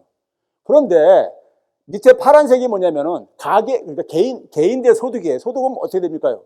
2021년에 114.7을 찍고 쭉 떨어지고 있잖아요. 떨어지고 있잖아요. 그러니까 개인 소득으로 보나 가계 소득으로 보나 다 떨어지고 있어요. 그래서 힘든 거예요. 많은 국민들이 힘들다 하는 이유가 있는 겁니다. 그게 우연이 아니라요. 거기다가 올해 앞에는 그러니까 우리가 작년도까지니까 올해 보게 되면 월급쟁이들만 보게 되면요. 올해 1, 2, 3월 달 1분기를 보게 되면 380만 원인데 평균인데 2016년이 372만 원, 2018년 1분기가 398만 원, 한 400만 원 됐었습니다. 저 때보다 적어요. 월급쟁이들만. 이게 사업체에 고용되어 있는 사람들입니다. 사업체에 고용이 안 되어 있는 사람들은 빼고서 이거 한 겁니다. 자, 어쨌든 간에 그러면 가계소득이 왜 이렇게 악화됐느냐? 이걸 이제 추적하면 될 게 아닙니까? 가계소득이 왜 이렇게 취약해졌느냐? 이거 보면 되는 거 아닙니까? 그러면 이 원인들을 보게 되면요. 첫 번째는 뭐냐면 어떤 충격이 일어났을 때 여기에 대응을 하는데 개인이 대응하기 쉽지가 않아요. 외환위 같은 게 딱 터졌다. 코로나 팬데믹이 딱 터졌다. 이 개인이 그러니까 대응하기 쉽지가 않잖아요. 이건 정부나 국가가 대응을 해줘야 되는 겁니다. 정부의 능력이 그래서 중요한 거예요. 그러니까 공동체가 어떤 생존 위협에 직면했을 때 국가의 최우선 임무는 국민이잖아요. 국민의 대부분은 가계고요. 그렇죠? 이게 이게 단순한 사실이거든요. 이거 한번 봐보세요. 왼쪽은 뭐냐면은 코로나 팬데믹 이전 5년입니다. 코로나 팬데믹이 터지고 나가지고 그러니까 5년이 지났거든요, 지금요. 그렇기 때문에 코로나 팬데믹 이후 5년하고 이전 5년을 딱 비교해 보게 되면요. 어떻습니까? 개인들의 소득은 코로나 팬데믹 이후의 5년은 줄어들고 있잖아요. 앞에서 봤듯이. 그러니까 국가 경제 규모를 나타내는 GDP는 증가를 하고 있는데, 코로나 팬데믹 이후에도 증가를 하고 있는데, 개인들의 소득은 줄어들고 있잖아요. 그러니까 국가는 그러니까 여전히 그러니까는 생존하는데 아무 문제가 없는데, 개인들은 그러니까는 굉장히 생존 위기에 내몰리고 있는 거예요. 근데 코로나 이전에는 안 그랬잖아요. 그러니까 충격을 받으면 저런 현상이 생깁니다. 이게 근데 모든 나라가 이러냐? 아닙니다. 정부가 어떻게 대응하냐에 따라서 미국 같은 경우는 이게 더 올라가져요. 개인들 소득이요. 자, 그 다음에요. 이게 한번 그거예요. 코로나 팬데믹 전후 5년 동안에 보게 되면요. 5년 동안에 보게 되면 전에는 우리가 이제 그러니까는 전이 그러니까 왼쪽에 파란색이고 그 다음에 이제 누런 황토색 같은 게 코로나 팬데믹 이후 5년이거든요. 5년간 누적 성장률을 보게 되면은 코로나 팬데믹 이전에는 한국이 미국보다 높았습니다. 성장률이요. 15.9, 10.4로 한 5.5% 높잖아요. 근데 코로나 팬데믹 이후에는 미국보다 역전이 되어져요. 미국은 오히려 더 올라가지잖아요. 이게 그러니까는 이게 우연이 아닙니다. 정부가 어떻게 대응했냐의 차이가 있는 거예요. 그 차이를 보여드릴게요. 자, 이게 보게 되면요. 이게 뭐냐면은 장기적으로 우리나라 가계 소비 지출을 쭉 추계하게 되면요. 이런 위에 오렌지 색깔로 쭉 이렇게 진행이 됐을 거라 이거예요. 근데 코로나 팬데믹이 딱 터지면서 어떤 일이 생겼습니까요? 쭉 붕괴되죠. 이게 쭉 내려오잖아요. 내려왔다가 시간이 지나면서 이게 일로 다시 이렇게 다시 올라가게 돼 있습니다. 근데 우리는 올라가긴커녕 더 벌어지고 있죠. 이게 지금 제가 계산을 해보니까는 1분기 기준으로 한 36조 4천억 원 정도가 더 줄어든 거예요. 원래 그러니까는 소비를 해야 될 금액보다도. 이게 바로 뭐냐면은 이 규모는 한 4인 가족 기준으로 뭐 25만 원씩 뭐 100만 원 준다고 할 때 그걸 기준으로 하게 되면 한 3회 정도 줘야 되는 규모인 거예요. 3회 정도 줘야 되는 규모예요. 이거 해보하려면. 자, 이거 봐보시오. 우리는 계속 이 격차가 이게 늘어나고 있어요. 그래서 경제가 지금 그러니까 마이너스까지 빠진 이유가 이 격차가 커지기 때문에 그렇습니다. 사람들이 소비를 못하거나 안 하는 거예요. 못하거나 안 하는 겁니다. 이게 근데 문제는 갈수록 커지고 있다는 얘기인 겁니다. 1분기까지요. 자, 이거 뭐 이제 비슷한 얘기니까. 미국 같은 경우인데, 미국은 어땠냐면요. 미국이 2020년 1분기 때요. 1분기 때 한 3,200억 달러 정도 그러니까는 소비가 꽉 가라앉죠. 미국이나 유럽 같은 경우는 코로나가 언제부터 유행하냐면 2020년 3월 달부터 본격적으로 됩니다. 진행이 되어져요. 우리나라는 2월 달부터 했었지만 대구에서 미국이나 유럽은 3월 달부터 3월 중순 때부터 이렇게 본격화됩니다. 그래서 1분기 때 3,200억 달러 확 줄어듭니다. 코로나 이 팬데믹 충격으로요. 그러다가 2분기 때는 4, 5, 6월 때는 1조 6천억 달러 이상씩 감소가 이루어져요. 사람들이 출근하지 말고 나오지 말라 막 이렇게들 하고 그랬잖아요. 그러다가 문제는 뭐냐면 2021년 2분기부터 플러스로 올라갑니다. 그러니까 원래 진행되는 소비 지출액을 훨씬 더 초과를 해버려요. 초과를 해요. 우리는 계속 마이너스로 곤두박질 치고 있는데 미국은 저게 플러스로 2021년 2분기부터 플러스로 반전을 해버립니다. 신기하지 않아요? 그래서 또 플러스로 그래서 미국은 성장률이 우리가 더 높게 나온 거예요. 그럼 이게 왜 그러냐? 이게 왜 그러냐면요. 정부가 가계를 지원했기 때문에 그런 거예요. 이게 뭐냐면요. 미국 상원의 예산위원회에서 날짜가 3월 20일이잖아. 3월 10일이잖아. 2021년 3월 10일이요. 바이든 행정부가 1월 달에 의회에다가 새로운 예산을 편성을 해가지고 그걸 통과시켜달라고 그 리스큐 플랜 X라고 해가지고 제출을 합니다. 그게 바로 뭐냐면은 지금 코로나로 인해 가지고 가게들이 지금 엄청 타격을 보고 있으니까는 소비가 줄어들고 우리 경제가 붕괴되고 있으니까 가게들한테 돈 지원해줘야 되겠다 이거예요. 그래서 1조 9천억 달러 예산을 편성한 것을 상원에서 통과시킨 거예요. 상원에서 통과시킨 겁니다. 뭐라고 했는 제목이 뭐냐면 unprecedented, 그러니까 전례 없는 대응을 할 수밖에 없다. 이거 전례 없는 위기가 발생했기 때문에 전례 없는 대응을 할 수밖에 없다 해가지고 1조 9천억 달러인데 1조 9천억 달러가 어느 정도 규모냐면 미국 GDP의 8% 정도 되는 규모입니다.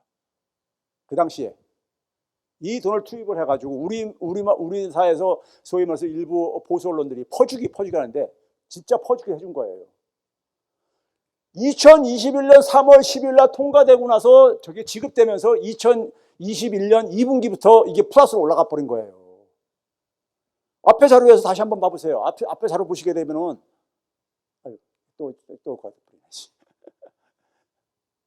예, 여기 보시게 되면 2분기부터 다 플러스로 올라가잖아요. 지금 우연이 아니라니까요. 정책의 결과인 거예요. 정책의 결과요. 자, 하여간 그 다음에 그러면 이제 우리가 저렇게 퍼주기 하면 우리가 되게 뭐라고 얘기하냐면 정부 재정 악화된다 이렇게 얘기를 하잖아요. 정부가 돈 푸니까 그렇죠. 그런데 여러분들 이게 코로나 팬데믹 이전이 2019년 12월 달이잖아요. 그리고 이제 가장 최근이 이제 2024년 9월 작년 9월 달까 3분기까지만 서로가 비교할 수 있는 기간이 적어있기 때문인데 보게 되면요.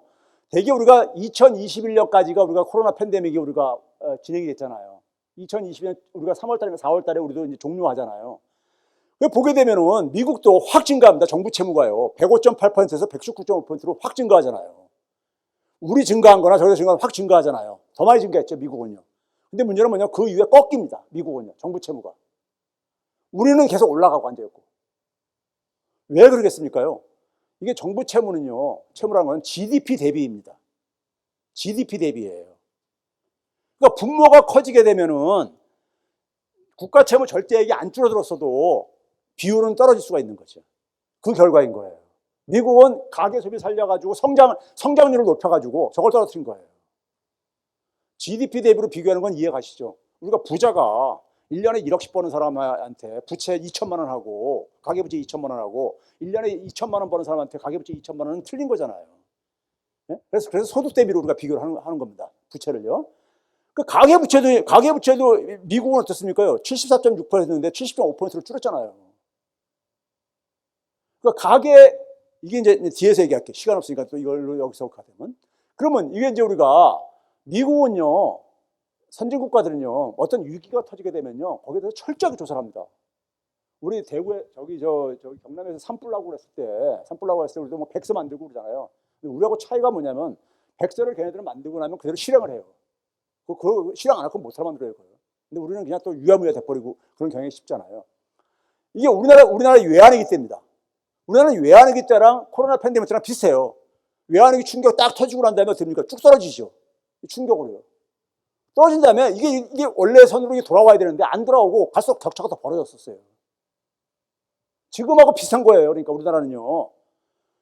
그러니까 미국도 금융위기 때는 이랬었습니다. 미국도 금융위기 때는 돈 찍어가지고 금융회사들만 지원해줘요.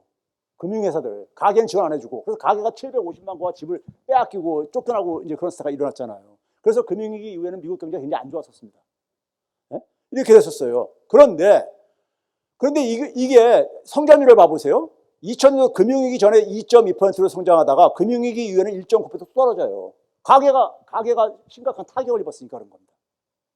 근데 팬데믹 이후에는 2.8%로 확 올라가잖아요. 그럼 어느 게 좋은 거냐고요.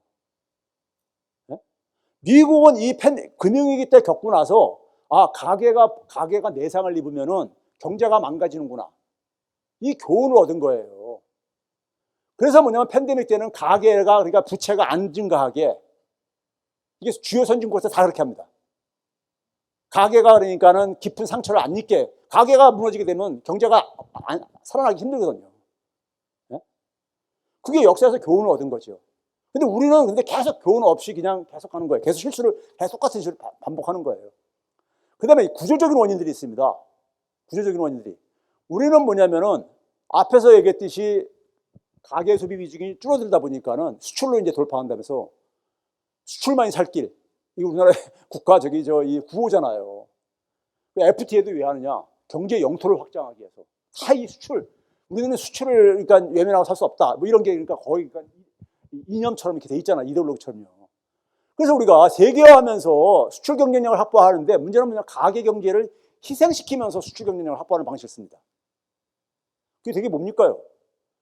우리 여러분들 잘 아시다시피 가계 경제 우리가 세계 무대에 나가가지고 경쟁력을 확보하려니까는 90년대부터 우리가 했던 게 뭐예요? 기업들 입장 속에서 수출 경쟁력 확보하려면 어떻게 됩니까? 가격 경쟁력을 1차적으로 먼저 확보해야 되잖아요. 가격 경쟁력 확보하려면 가격 경쟁력이 가장 출발점이 뭡니까? 인건비죠. 그러니까 인건비 가능한 한 적게 올리고 그다음에 고용도 가능한 한 최소화하고 이왕이면 정규직보다 비정규직으로 하게 하고 그리고 심지어는 뭐냐면 값싼 노동력이 있는 베트남 이런 중국으로 나가고 그리고 심지어는 뭡니까? 자동화도 하고 생산 자동화도 하고 이런 식으로 해가지고 가게가 굉장히 그 속에서 핍박을 받았죠. 가게가 수출 경쟁력을 확보한다는 것 속에서요. 심지어 뭐냐면 환율도 그러니까 수출 경쟁력을 지원한다는 차원 속에서 고환율을 구했죠. 근데 고환율은 뭐냐면 가게한테는 굉장히 가게 경쟁이 악화가 됩니다. 수입 물가가 비싸지니까요. 이런 방식으로 했었던 거예요. 그러다 보니까는 그러면서 우리는 이제 어떤 일이 일어났냐면요. 이게 계속 진행되면서 수출이 그러니까 2011년도까지 쫙 증가한 거예요. 굉장히 많이 증가했습니다. 수출의 역할이요. 가계 소비는 줄어들었지만 그 공백을 일정 정도 메운 거예요. 수출이요. 그런데 수출에 의존도가 높을수록요 치명적인 약점이 있습니다. 수출은 우리가 세계 경제가 좋을 때는 잘 나가져요. 세계 경제가 안 좋을 때 가장 타격을 받는 나라가 어느 나라인지 아세요? 선진국가 중에서요. 독일, 일본, 한국 이런 나라입니다. 수출 의존도가 높은 나라들. 왜냐하면 우리나라에서 수출은 다른 나라에서는 수입이니까요. 경제가 좋아야지만 수입을 많이 해갈 게 아닙니까? 그러니까 세계 경제 환경이 나빠질 때마다 수출은 타격을 받습니다. 그 첫 번째 타격이 뭐냐면 외환위기 이후에 2001년도에 미국에서 닷컴 버블이 붕괴된다는 이거 혹시 기억하실지 모르겠어요. 그 당시에 그러니까 90년대 후반에 막 닷컴 기업들 막 이렇게 생겼다가 그게 거품이 꺼지면서 2001년도에 경기 침체가 옵니다. 미국발 경기 침체가요. 그때 우리가 직격탄을 맞아요. 수출에 있어서요. 수출이 직격탄을 맞는데 가계 소비는 계속 이렇게 줄어들고 있었거든요. 외환위기로 인해 가지고요. 직장 잃고 막 이렇게 되고 그러면서 비정규직으로 그러면서요. 외환위기 이후에요. 그러면 그 상황 속에서 정부는 어떻게 해야 되겠습니까? 당시에 2002년도가 대통령 선거 있는 해였습니다. 우리는 5년에 한 번씩 대통령 선거 해왔었잖아요. 그러니까 2년 7자로 끝나는 2자 7자 끝나는 해에 우리 대통령 선거하는 해였었습니다. 2002년도에 대통령 선거하는데 그 당시에 김대중 정권 마지막 해가 2002년도고 그 당시 민주당에서는 노무현 후보, 저쪽에서는 이해창 후보가 나가가지고 할 때였었습니다.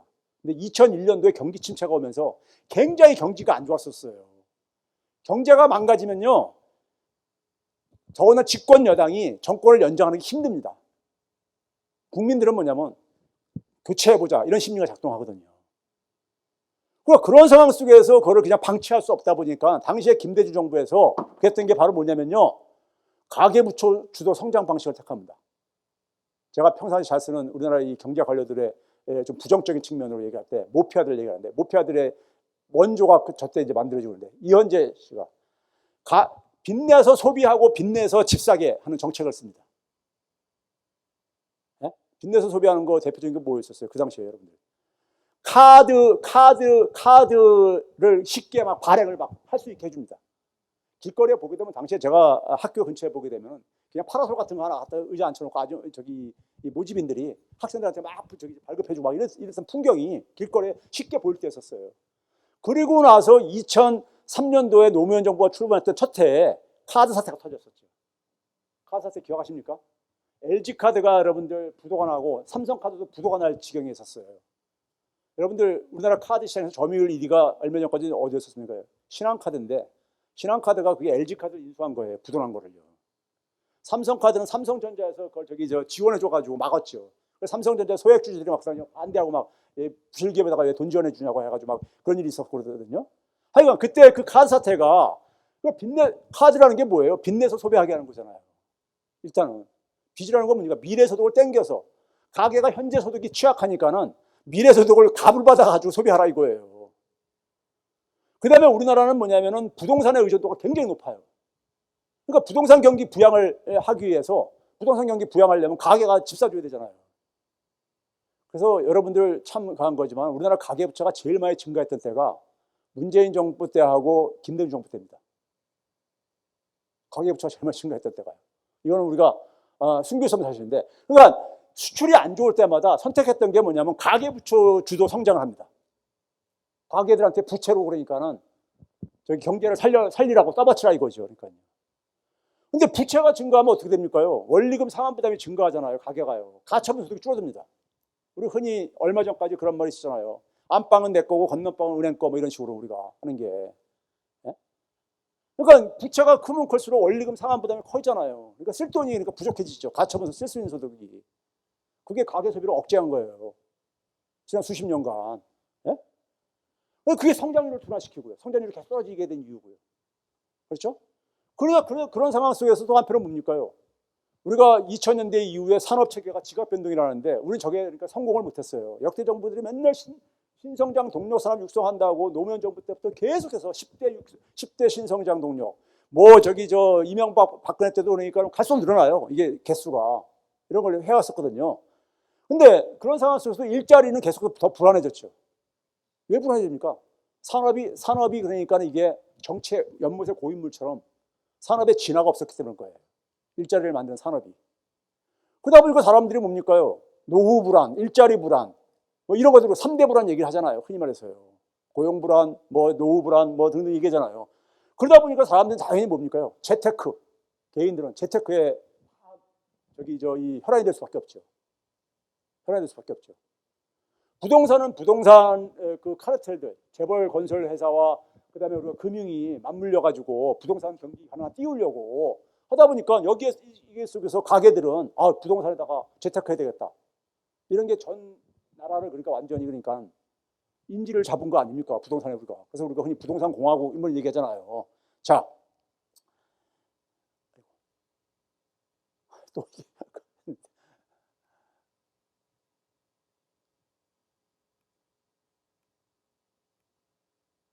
아까 간 데를 다시 한번 좀 도와주실래요? 전 아닙니까? 전이요.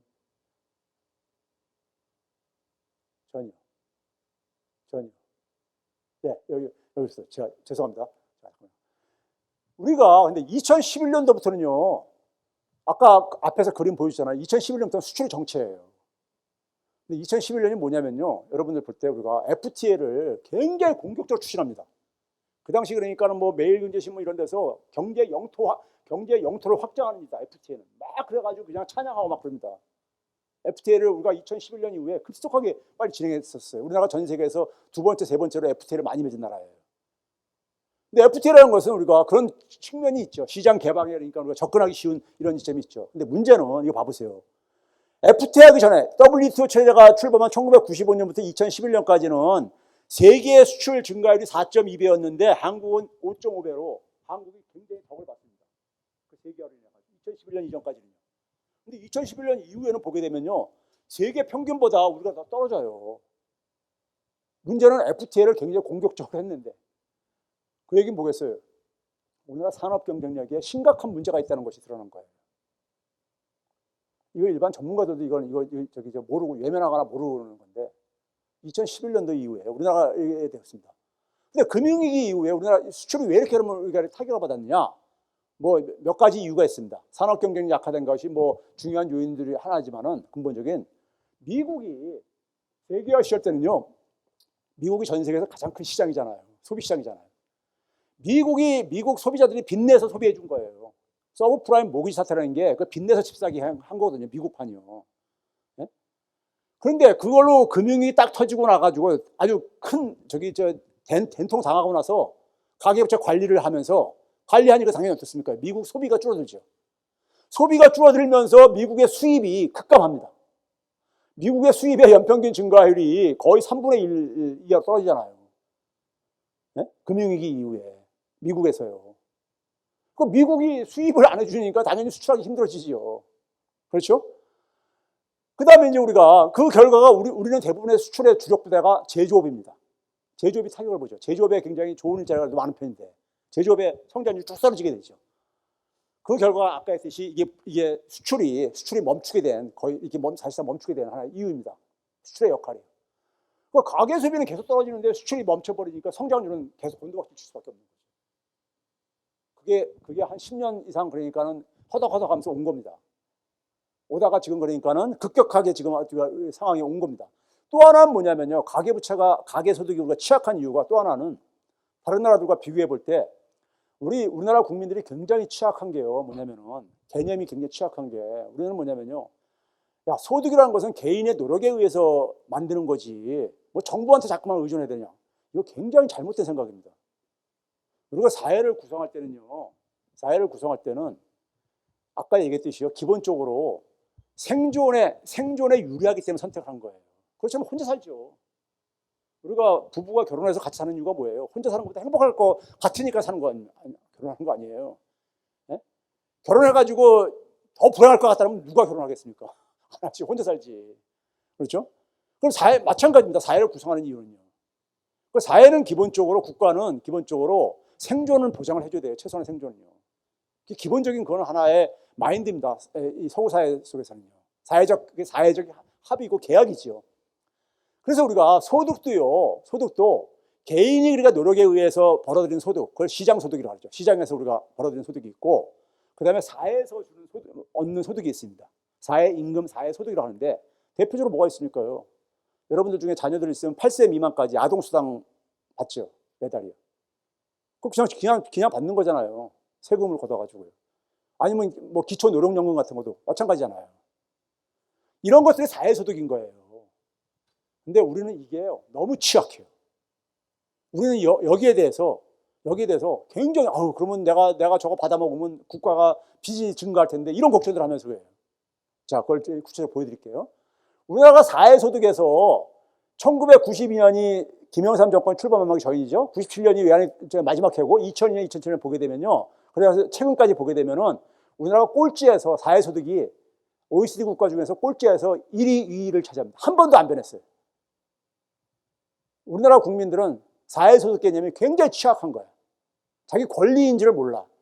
제 외국인 친구들이 가면 제 앞이니까는 한국 사람들 되게 착한 것 같아. 저 그게 굉장히 모욕적으로 들리더라고요. 멍청한 것 같다 이렇게 얘기하는 것 같아가지고. 자, 그 다음에요. 이게 보시게 되면 김대중 정부 때 외환위기 터지고 나가지고 OECD 국가 중에서 밑에서 2등이었었어요. 밑에서 2등. 외환위기 터졌을 때요. 근데 그러면 외환위기 터져가지고 굉장히 가게가 힘들어졌을 게 아닙니까? 네? 힘들어졌을 게 아닙니까? 당시에 우리나라 정부 부채가요. GDP 대비 10% 되었었습니다. 쓸 돈도 많이 있었을 때였어요. 근데 안 쓰는 결과 1위로 등극합니다. 김대중 정부 마지막 끝에는 1위로 등극해요. 그러니까 우리나라는 정부가 지원하는 게 너무 취약한 거예요. 이거 근데 문제는 뭐냐면 우리 사회 분위기가 당연한 걸로 생각한다는 거. 네? 당연한 거. 이거 한번 봐보세요. 이게 네덜란드와 비교했는데 네덜란드와 비교하면 네덜란드는 북유럽 국가 아닙니까? 그런데 네덜란드하고 우리나라하고요. 개인 소득세율이 최고 소득세율이 똑같습니다. 우리도 뭐냐면 45%가 가장 높은 세율이고 거기에 지방 자치단체다가 내는 것 같으면 49.5%가 되거든요. 똑같아요. 똑같은데 세금이라는 건 뭐예요? 소득의 재분배를 해주는 역할을 하는 거잖아요. 예? 그런데 소득 재분배 효과는 네덜란드에 2분의 1도 안 됩니다. 네덜란드는 15 정도 되는데 우리는 7%뿐이 안 돼요. 왜 그러느냐? 우리는 소득세율은 높은데 뒤로 빼주는 게 많습니다. 그래서 공제해 주는 게 많아요. 부자들한테. 네? 자, 그러니까 사회 정책들이 하나같이 이게 조세의 재분배 효과에서 우리나라가 저기 하늘 색깔로 되어 있는 게 우리나라인데요. 저기 큰 나라들은 48%까지 이렇게 개선되는데 우리는 18.2%로 밑에서 네 번째 국가잖아요. OECD에서요. 그러니까 조세에 의한 재분배도 거의 꼴찌 국가고 정부가 지원해주는 돈도 꼴찌이고 이러니까 결국 개인들은 어떻게 합니까? 시장에 나가서 치열하게 살아갈 수밖에 없는 거예요. 우리나라 최저임금 가지고 지금 이제 슬슬 이제 최저임금 수리 왔잖아요. 1년에 한 번씩. 최저임금 때 왜 이렇게 이게 우리가 홍역을 지불하는지 아세요? 다른 소득이 있었으면 그 최저임금 그렇게 많이 안 올려도 돼요. 우리는 그게 사회소득이 취약하다 보니까 사회임금이 취약하다 보니까 거기에 절대적으로 의존을 해야 되잖아요. 네? 근데 이제 그거 가지고 소상공인들은 굉장히 또 힘들다고 그러고 있는 거고요. 하여간 이거 봐보세요. 우리나라 소득 분포는요. 이게 국세청 자료입니다. 국세청 자료가 가장 개인 소득은 정확하게 돼 있기 때문에 가계 소득이 아니라 개인 소득입니다. 그러니까 맞벌이 부분은 고려해서 들어야 되십니다. 그러니까 우리가 상위 4%, 5%로 내려가는 순간부터 뭐냐면 1,000만 원이 안 됩니다. 한 달 월급 기준으로요. 여기 0.1%는 1억 4,473만 원이라는 얘기예요. 좀 줄어든 겁니다. 2020년에 비교해가지고. 그러니까 그러면 우리가 여러분들 상위 5% 정도 하면은 상위층이라고 우리가 되게 생각하잖아요. 근데 저 사람들은요, 저거 세금 떼기 전이에요. 4대 보험 떼기 전이에요. 저거 떼고 나면은 900만 원 밑으로 쭉 내려가집니다. 그럼 저거 가지고 저분들은 상대적으로 괜찮은 직장인이긴 하지만은, 예? 하지만은 자기들 고소득자라고 생각을 안 해요. 중산층이라고 생각을 해요. 그렇죠? 그게 현실입니다. 근데 문제는 50% 내려가게 되면 243만 원뿐이 안 됩니다. 최저임금보다 못 버는 사람들이 월 수입으로 40% 정도가 여전히 그렇습니다. 이렇게 취약해요. 제가 가끔 자영업자들이 교수님 좀 뭐 해서 먹고 살아야 돼요? 이런 얘기들을 많이들 저한테 그래요. 그럼 제가 그래요. 질문이 잘못됐습니다. 한국에서는 뭐 해도 먹고 살기 힘듭니다. 왜? 가게가 쓸 돈이 없어가지고. 그러다 보니까 다양하게도 소비를 못해요. 쓸 여력이 없다 보니까. 그러니까 우리나라는 자영업종도 되게 단조로워. 동네마다 다 비슷비슷하잖아요, 업종이. 네? 자, 사회소득이 우리가 꼴찌에서 두 번째라니까요. 꼴찌에서 두 번째예요. 실제로요. 네? 네덜란드하고 이렇게 비교해보면 소득세는 비슷한데. 하여간 이거 아까 보여준 거고요. 근데 물가를 한번 봐보세요. 물가도 보게 되면 정부가 얼마나 이게 게으르고 무능한가를 보여주는 게 물가인데요. 물가 때문에 죽겠죠, 지금요. 예?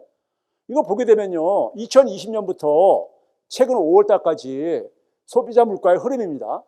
빨간색이 파란색이 전체 소비자 물가예요. 그러니까 지난 2020년을 100으로 했을 때 한 16%가 증가한 거예요. 올해 5월 달까지요. 소비자 물가 상승률이요. 그런데 빨간색은 식료품들. 일반 사람들이 먹어야 되는 식료품이요. 식료품만 보게 되면 25% 이상이 증가했어. 그러니까 우리가 식료품에 대한 지출 의존도가 높은 계층들이 저소득층이잖아요.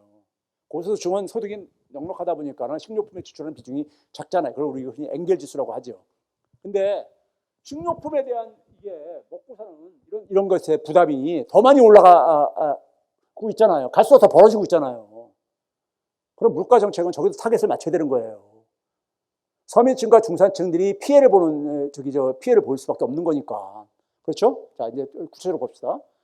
코로나 팬데믹 전 5년하고 후 5년하고요. 보게 되면 코로나 전 이전에는 어떻습니까? 전체 소비자 물가하고 식료품, 에너지 물가하고 거의 비슷하게 갔습니다. 비슷하게 가잖아요. 왼쪽에 있는 추이가 이게 5년 동안에 이렇게 보게 되면요. 그런데 오히려 더 적게 증가했죠. 식료품이나 에너지가요. 근데 어떤 충격이 발생하게 되면요. 충격이 발생하게 되면 서민들이 주로 소비하는 것이 더 타격이 심해요. 식료품하고 에너지가 코로나 팬데믹 이후에는 이 식료품 에너지가 훨씬 높게 증가했잖아요. 그러니까 중산층하고 저소층이 타격을 많이 볼 수밖에 없지요. 그러니까 충격이 발생했을 때 정부가 그러니까는 굉장히 깊숙이 섬세하게 개입을 해야 되는 거예요. 개입을 해야 되는 이유인 겁니다. 자, 이거 봐보세요. 우리나라 소득 계층별로 보게 되면은 식료품 지출 비중이 상위로 올라가서 줄어들잖아요. 이건 상식입니다. 상식이죠. 돈이 넉넉하다 보니까. 예? 그러니까 1차적으로 먹는데 그러니까 많은 돈을 쓰는 게 소득이 낮을수록 높을 수밖에 없잖아요. 우리가 싱가포르를 한번 비교해 볼게요. 싱가포르는 어떻게 하는지 아세요? 싱가포르는 물가를 제가 이것도 옛날부터 한 1, 20년 됐을 거예요. 방송에서 토론할 때면은 통계청에서 제발 소득 계층별로 좀 물가 상승률을 좀 짙게 해줬으면 좋겠다. 조사를 해줬으면 좋겠다는 얘기를 해요. 네? 소득 계층. 우리는 평균으로만 발표하잖아요. 싱가포르는 소득 계층별로 조사합니다. 소득 계층별로 그러니까 자기들이 소비하는 것에 이 물가 상승률이 얼마나 가되는가. 상위 20%는 지난 5년 동안에 17.7%가 오른 거예요. 근데 중간에 60%는 15.7%, 하위 20% 14.3%안 올랐어, 싱가포르는요. 왜 저게 가능했겠습니까? 하위 계층들이 주로 많이 소비하는 부분에 정부의 지원이 한 거예요. 물가 정책적으로요. 저걸 왜 못하냐고요. 우리는 안 하는 거야. 안 하는 거야. 정치인들이 게으르거나 이거 무능한 거예요. 근데 물가 상승으로 인해 가지고 그 피해는 저소득층 훨씬 크단 말이에요. 네? 크단 말이에요. 자, 그 다음에 이제 우리가 이 가계부채, 가계소득, 가처분소득이 이게 이제 가계소비 어박하고 그랬잖아요. 그렇죠? 그러니까 그럴 때마다 그러니까는 소득이 정체하면 되게 어디가 가느냐? 수출도 안 돼. 수출도 안 되고, 이 가계, 소비는 줄어들고 그럴 때 어떻게 해야 됩니까? 근데 이제 가계부채 하는데 주로 그게 뭐냐면은 부동산, 건설투자. 건설투자에다가 합니다. 건설투자. 그 건설투자에 대한 이 의존도가 박근혜 때 특히 심했었잖아요. 그렇죠? 빚내서 집 사라 이런 거 했었고, 김대중 때도 했었고. 그렇죠? 그러다 보니까는 이게 이제 그러니까 우리가 이게 여러분들 인구구조 악화 이거 다 이게 관련됩니다. 우리나라 이게 암덩어리로 작동하고 있어요. 자, 이거 봐보세요. 미국은 금융위기 딱 터지고 나서 가계부채를 관리를 쭉 들어가잖아요. 저 그러니까 한번 어떤 교훈을 얻어야 되는데 우리는 계속 증가하는 상황이고요. 예? 이게 정치인들이 무능해서 그런 겁니다. 가계부채 상환 부담이 미국이 금융위기 터졌을 때하고 지금 우리가 비슷해요. 우리나라가 여전히 지금도요. 그런데 국민들은 뭡니까? 최근에 서울 같은데 부동산값 오른다고 또 거기에 또 그거 오르잖아요. 예? 자, 이거 봐보세요. 지난 그러니까 우리가 한 30년 동안에 가계만 놓고 보더라도 부동산 자산은 8,211조가 증가했는데 소득은 1,064조뿐이 안 증가했어요.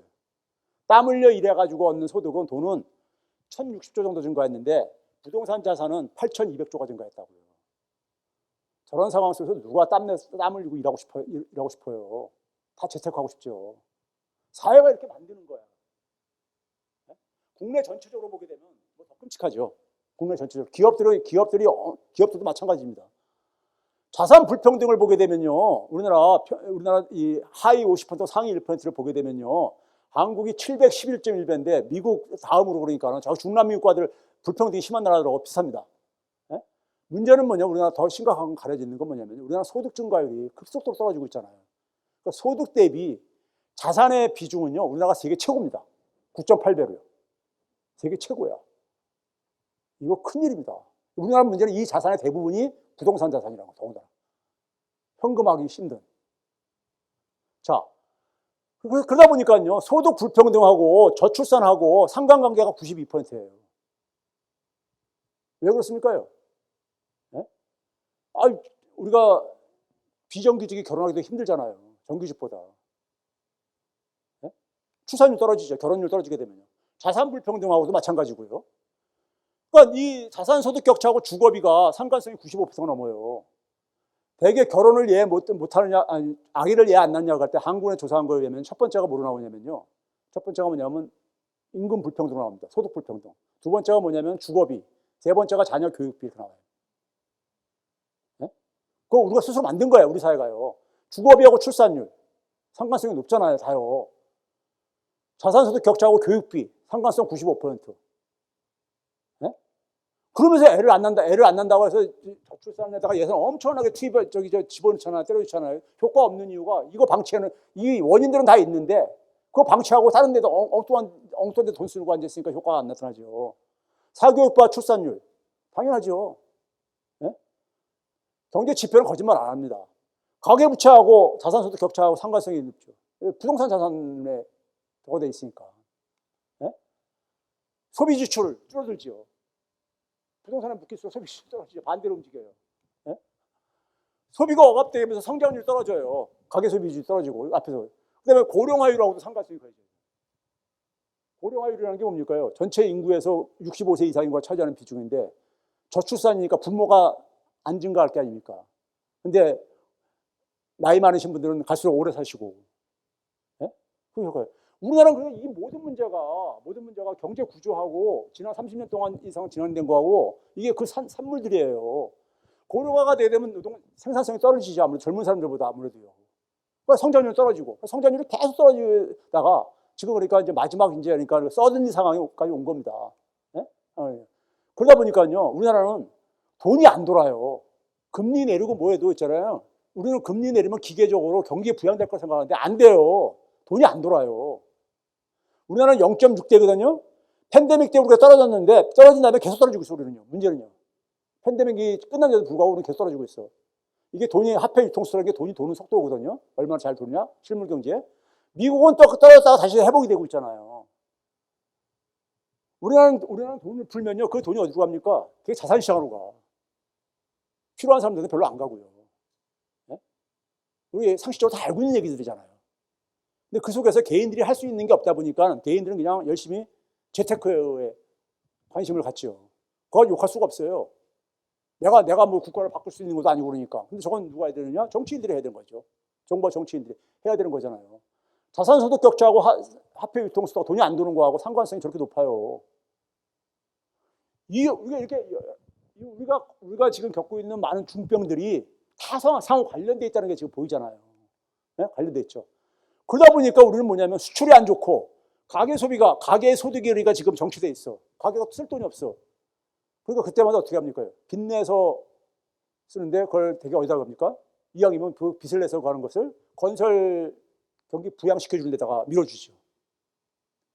저걸 몰핀이라고 얘기합니다. 몰핀. 네?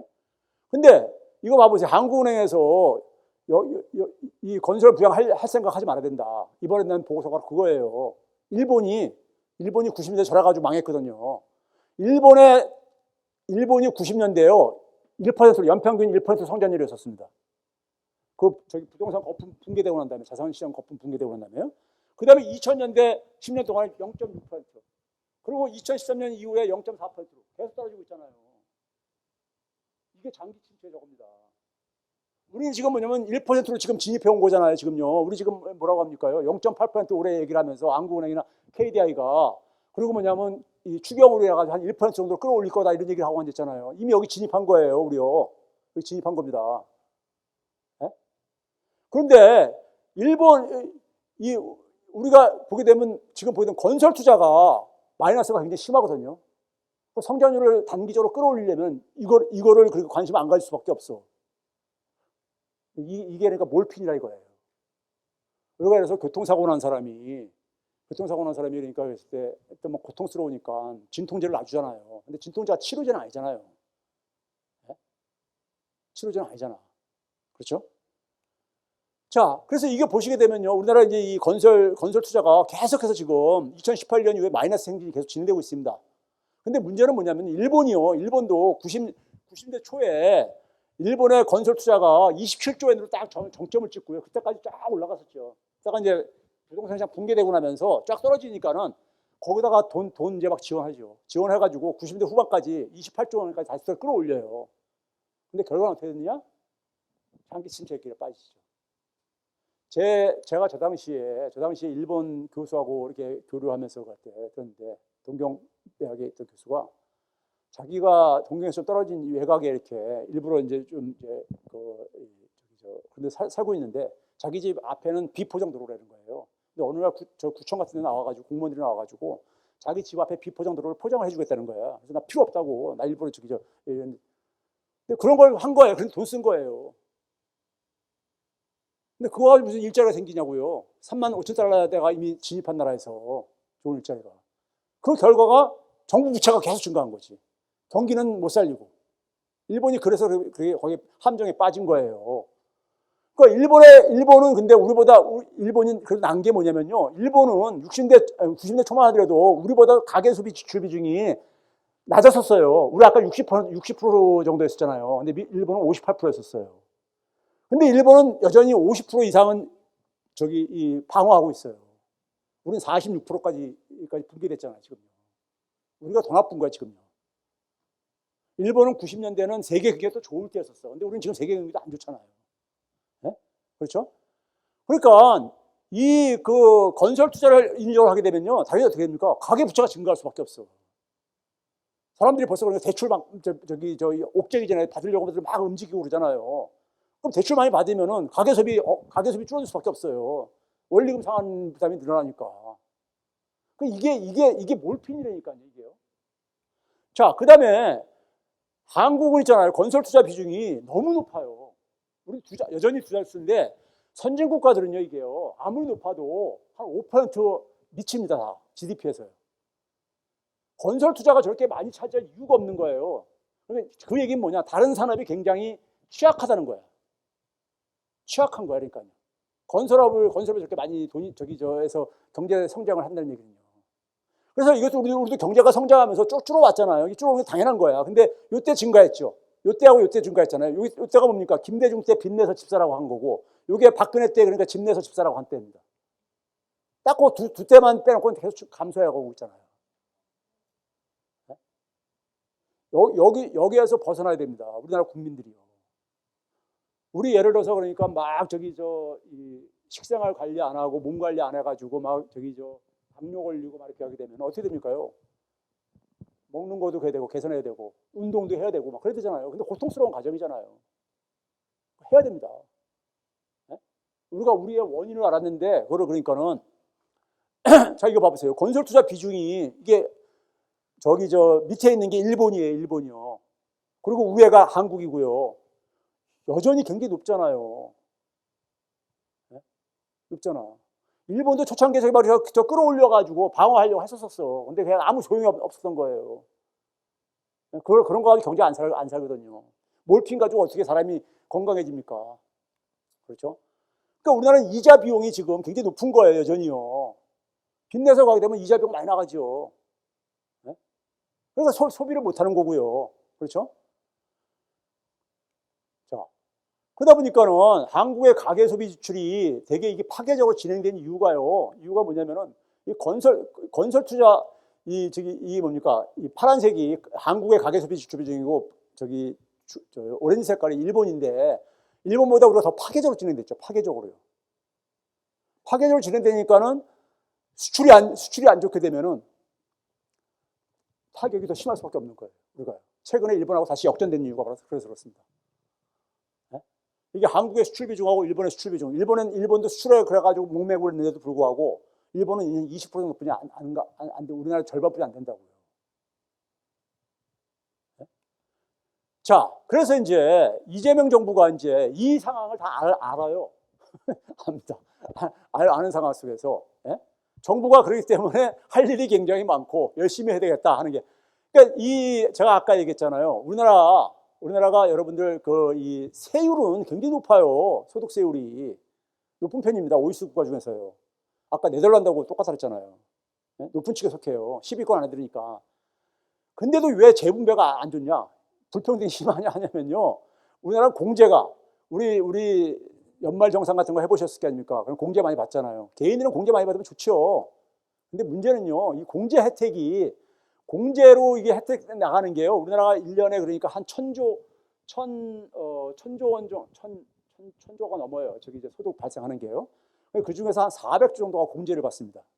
그리고 세금으로 빼지는 게 한 110조 정도까지 작년 걸 추산해보면 그렇게 나와요.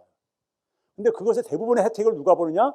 상위 0.1%는 공제 혜택이 1억 한 1,500만 원 혜택 받아요. 세율대로 안 된다는 얘기죠. 그러니까 쉽게 얘기해서요. 근데 밑에 내려올수록 적어요. 네? 그러니까 세율을 이렇게 올려놓으니까는 아유 일부에서 저기 사람들은 보수 성향의 학자들은 우리나라 너무 높다 인하해야 된다 그러죠. 근데 공제로서 많이 빼주는 거예요. 그러니까 실질적인 감세를 많이 해주고 있는 거예요. 근데 문제는 뭐냐면 그게 상위 소수에게 집중이 되고 있다 이거예요. 그다음 법인세도 그렇고 다 모든 세가 그렇습니다. 이게 경제 관료들이 이게 그래서 제가 목표라는 거예요. 국민을 위해서 하는 게 아니라 소수 그러니까 특권층들을 위해 가지고 정책을 만드니까 이런 거라는 거예요. 그냥 그러면서 뭐냐면 중산층들 일부 조금 빼줘. 그러니까 중산층들은 그러니까 거기에 그러니까 아 나도 좀 빼지니까 그걸 지지하고 그래. 근데 문제는 뭐냐면 자기가 혜택 보는 건 조금이고 대부분 거기에 다 보면서 하는 거거든요. 그러다 보니까 돈 적게 들어오지요. 정부의 수입이. 그러니까 당연히 저걸 못하죠. 사회부장 저걸 못하죠. 그러니까 우리 국민이 깨어나야 됩니다. 자, 그 다음에 이제 뭐냐면은, 시간이 한 10분으로 끝내야 되겠습니다. 우리가 이 한강의 기적을 얘기하잖아요. 근데 우리가 이 한강의 기적이요, 사실은, 우리 흔히 그런 얘기 많이 들으셨잖아요. 1950년대만 하더라도 우리가 필리핀보다 못 살았다. 60년대, 심지어 북한보다도 못 살았다. 뭐 이런 얘기 하고 그러잖아요. 그러다 쫙 성장하고 이렇게 빠르게 성장, 전 세계에서 가장 빠르게 성장한 나라로 그러니까 우리가 세계 사람들은 얘기를 하죠. 그걸 한강의 기적이라고 얘기를 하죠. 근데 그때 그 한 이유가요. 우리나라 같은 경우는 미국이 만들어 놓은 그러니까 세계 그러니까 경제 질서, 국제 분업 체계 속에서 우리는 뭐냐면 우리가 그 개방의 혜택을 잘 활용을 해가지고 우리가 잘할 수 있는 분야, 주로 뭐냐면 제조업에서도 생산하는 분야에 집중을 했던 거예요. 그걸 쭉 해가지고 여기까지 왔는데 문제는 뭐냐면요. 이 생산 부분만 하다 보니까는 다른 이제 우리가 고부가 가치 부분이 굉장히 취약한 거예요. 우리가 최근에 반도체가 바로 이제 그 위기인 겁니다. 그 다음에 이제 뭐냐면은 금융위기 이후에 미국이 수입을 이게 많이 줄어들었단 말이에요. 거기다 뭐냐면 미중 간에 또 이제 패권하면서 전쟁하면서 경제 블록이 또 새롭게 만들어지고 앉아 있잖아요. 그 국제 분업 구조 속에서 성장한 우리나라한테 굉장히 커다란 위기가 지금 그러니까는 수출해서 지금 오고 있는 건데 아까 보여드렸듯이 이게 저거고 세계화 시절에 많이 혜택받던 것들을 얘기한 거고요. 지금 우리나라 수출을 보게 되면요 상당히 안 좋습니다. 올해 1월 달부터 5월 달까지 6월 달은 안 끝났으니까요. 5월 달까지 보게 되면은 2022년 3년도 수준의 94%뿐이 안 됩니다. 이 언론들이 작년도하고 비교해서 그런데 이게 보게 되면요 3년 전 수준에서 많이 미끄러졌어요 지금요. 2022년 수준에서 반도체 포함해서 13대 산업을 보게 되면요 마찬가지입니다. 93%뿐이 안 돼. 우리나라 주력 산업들 재벌 대기업들이 맡고 있는 것들이죠. 12대 반도체 빼고 보게 되면요 2011년도에 87%에 불과합니다. 아까 제가 2011년도 제가 했는데 우리나라 이렇게 지금 심각합니다. 우리 최근에 조선업 굉장히 좋다 그러죠. 조선업 호황이라 하잖아요. 2011년도에 47%뿐이 안 됩니다. 조선업의 수출액이요.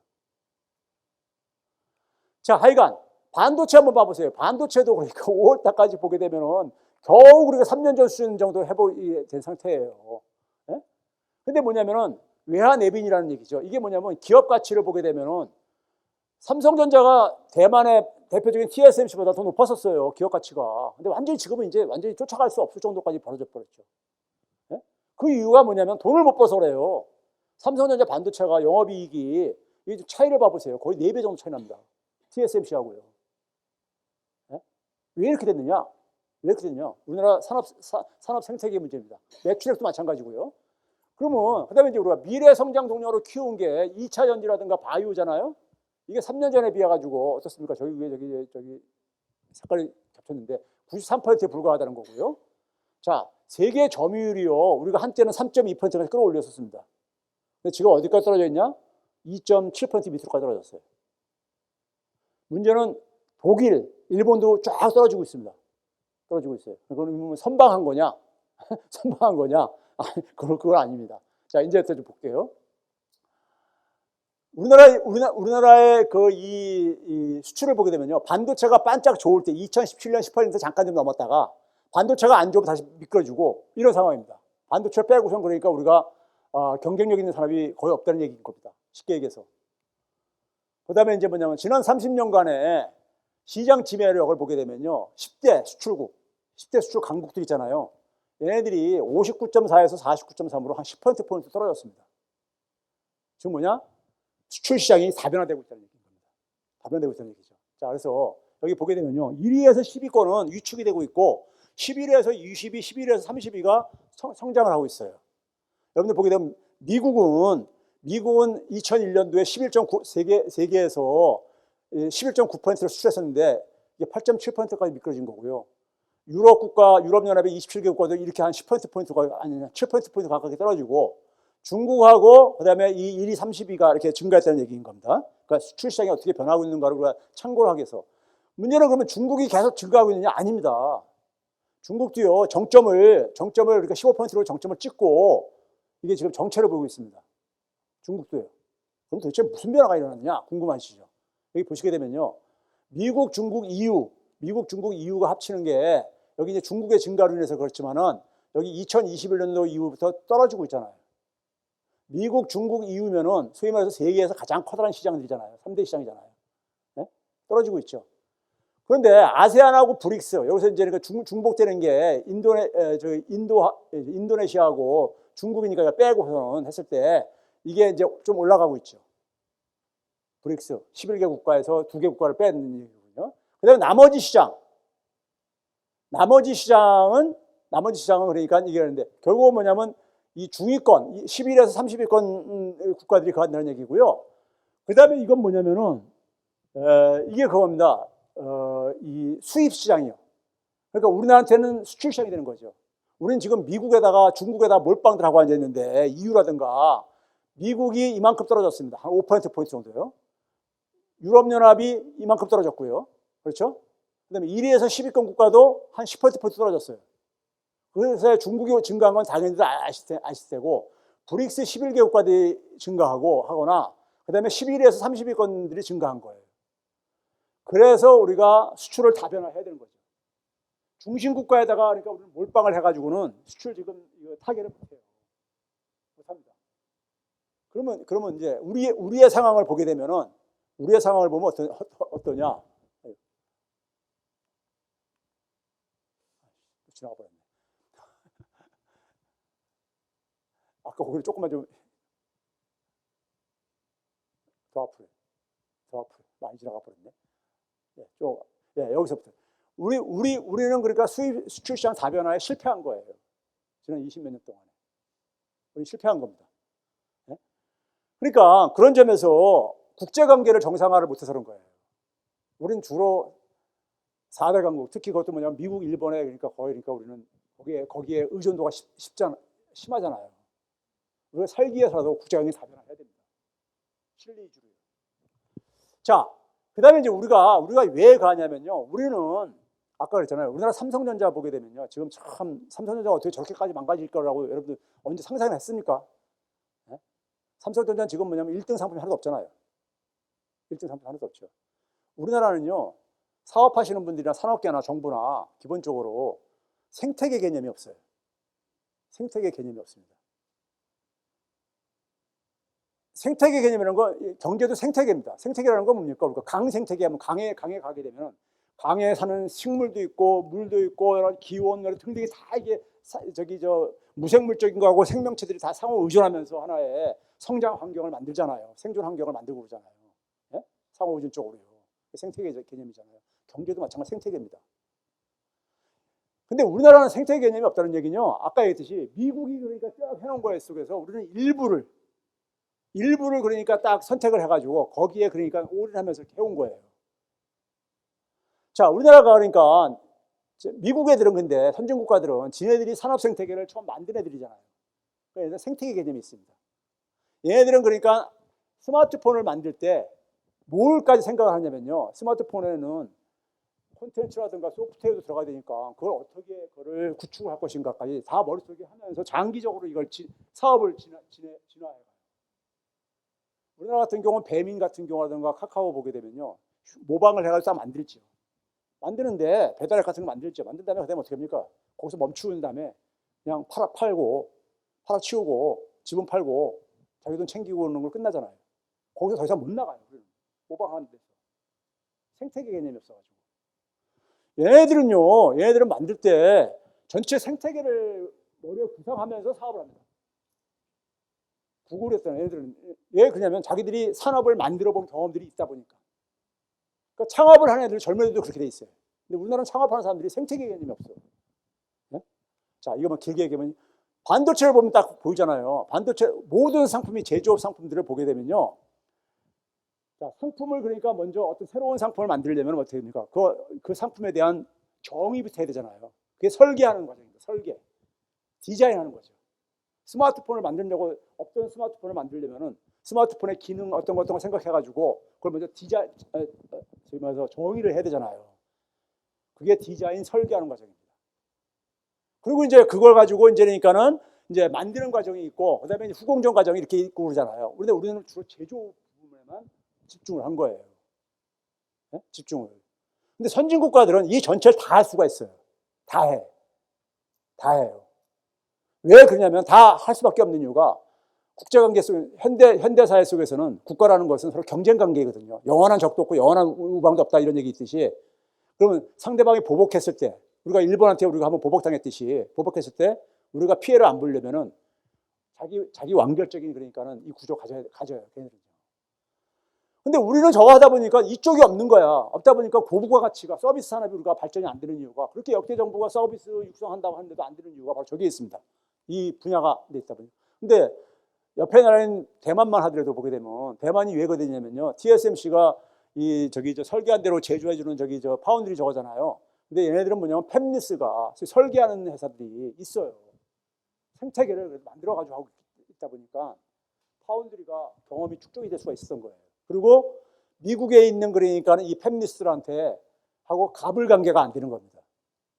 왜? 자기들도 그러니까는 이 수요처를 확보를 한 거예요. 죄송합니다. 그러게요. 근데 우리나라는 뭐냐면 그냥 메모리만 이렇게 몰빵을 한다고 이렇게 하니까.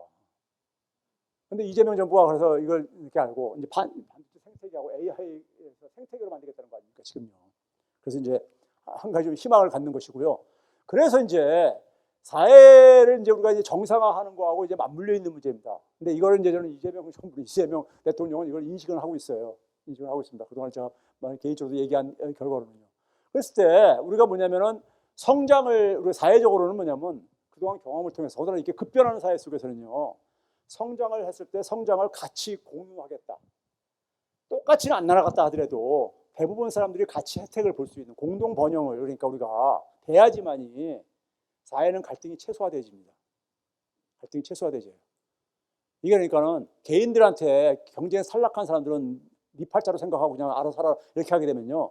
그 사회는 생태계가 망가집니다. 망가지죠. 자, 하여간 뭐 그런 건 얘기고요. 두 번째는 뭐냐면은 이 생태계를 지금 만들려고 하는 거예요. 이 산업 생태계를 새로 구축하지 않으면은 새로운 일자리가 안 나오니까요. 새로운 일자리가요. 그래서 이제 그러다 보니까 교육 얘기도 하고 그런 겁니다. 뭐 서울대학교 10개를 만들겠다 뭐 이런 얘기 나오는 것이고 그다음에 뭐 국민들한테 AI 바우처를 전 국민한테 주고서는 그리고 뭐냐면 AI 교육을 뭐 초등학교부터 시키겠다 뭐 이런 식의 얘기가 그래서 나오는 겁니다. 그게 왜 그러냐면요. 여러분 19세기가 영국의 시대라 그러잖아요. 19세기에는 그러니까 파운드화가 그러니까 전 세계를 지배 통화했었잖아요. 오늘날 달러가 가듯이요. 근데 영국이 그러니까는 그러한 힘이 나오기 전에 우리가 영국이 19세기가 영국의 시기가 된 것은 우리가 상징적으로 표현하는 게 뭡니까? 해가 지지 않는 나라. 그걸 뒷받침했던 것이 해군 군사력이었었습니다. 영국의 해군 군사력이죠. 지금 미국이 그러니까 군사력과 달러 힘에서 나오고 있듯이요. 그러면 영국의 군사력은 뭐 가지고 가능했느냐?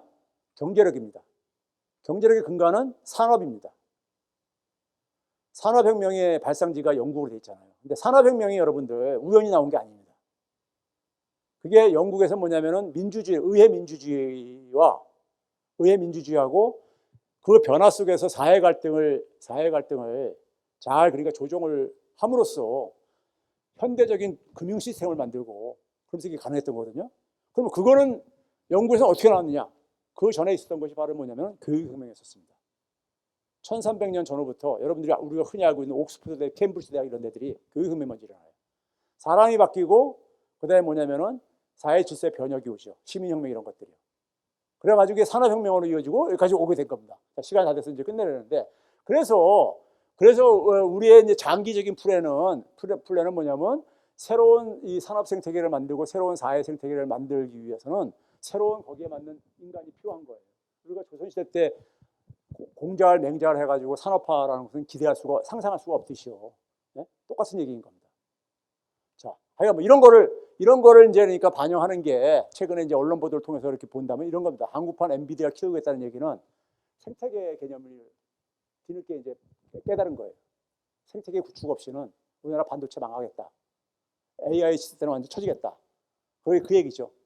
그 다음에 가계부채 컨트롤 빚내서 집 사라, 이거는 이제 안 하겠다 이거죠. 그 다음에 뭐냐면은 이제 뭐 이 국민 펀드를 이제 가해가지고 같이 공동으로 이익을 볼 수 있게 하겠다. 국민들이 같이 혜택을 볼 수 있게. 이게 앞에서 제가 쭉 얘기한 것을 일정하게 그러니까 그것을 이해하고 담고 있는 지금. 근데 이 중에서 그러니까 우리가 당장 할 수 있는 것들이 있고, 당장 할 수 있는 건 이번 최근에 가는 민생지원금 이런 것들이죠.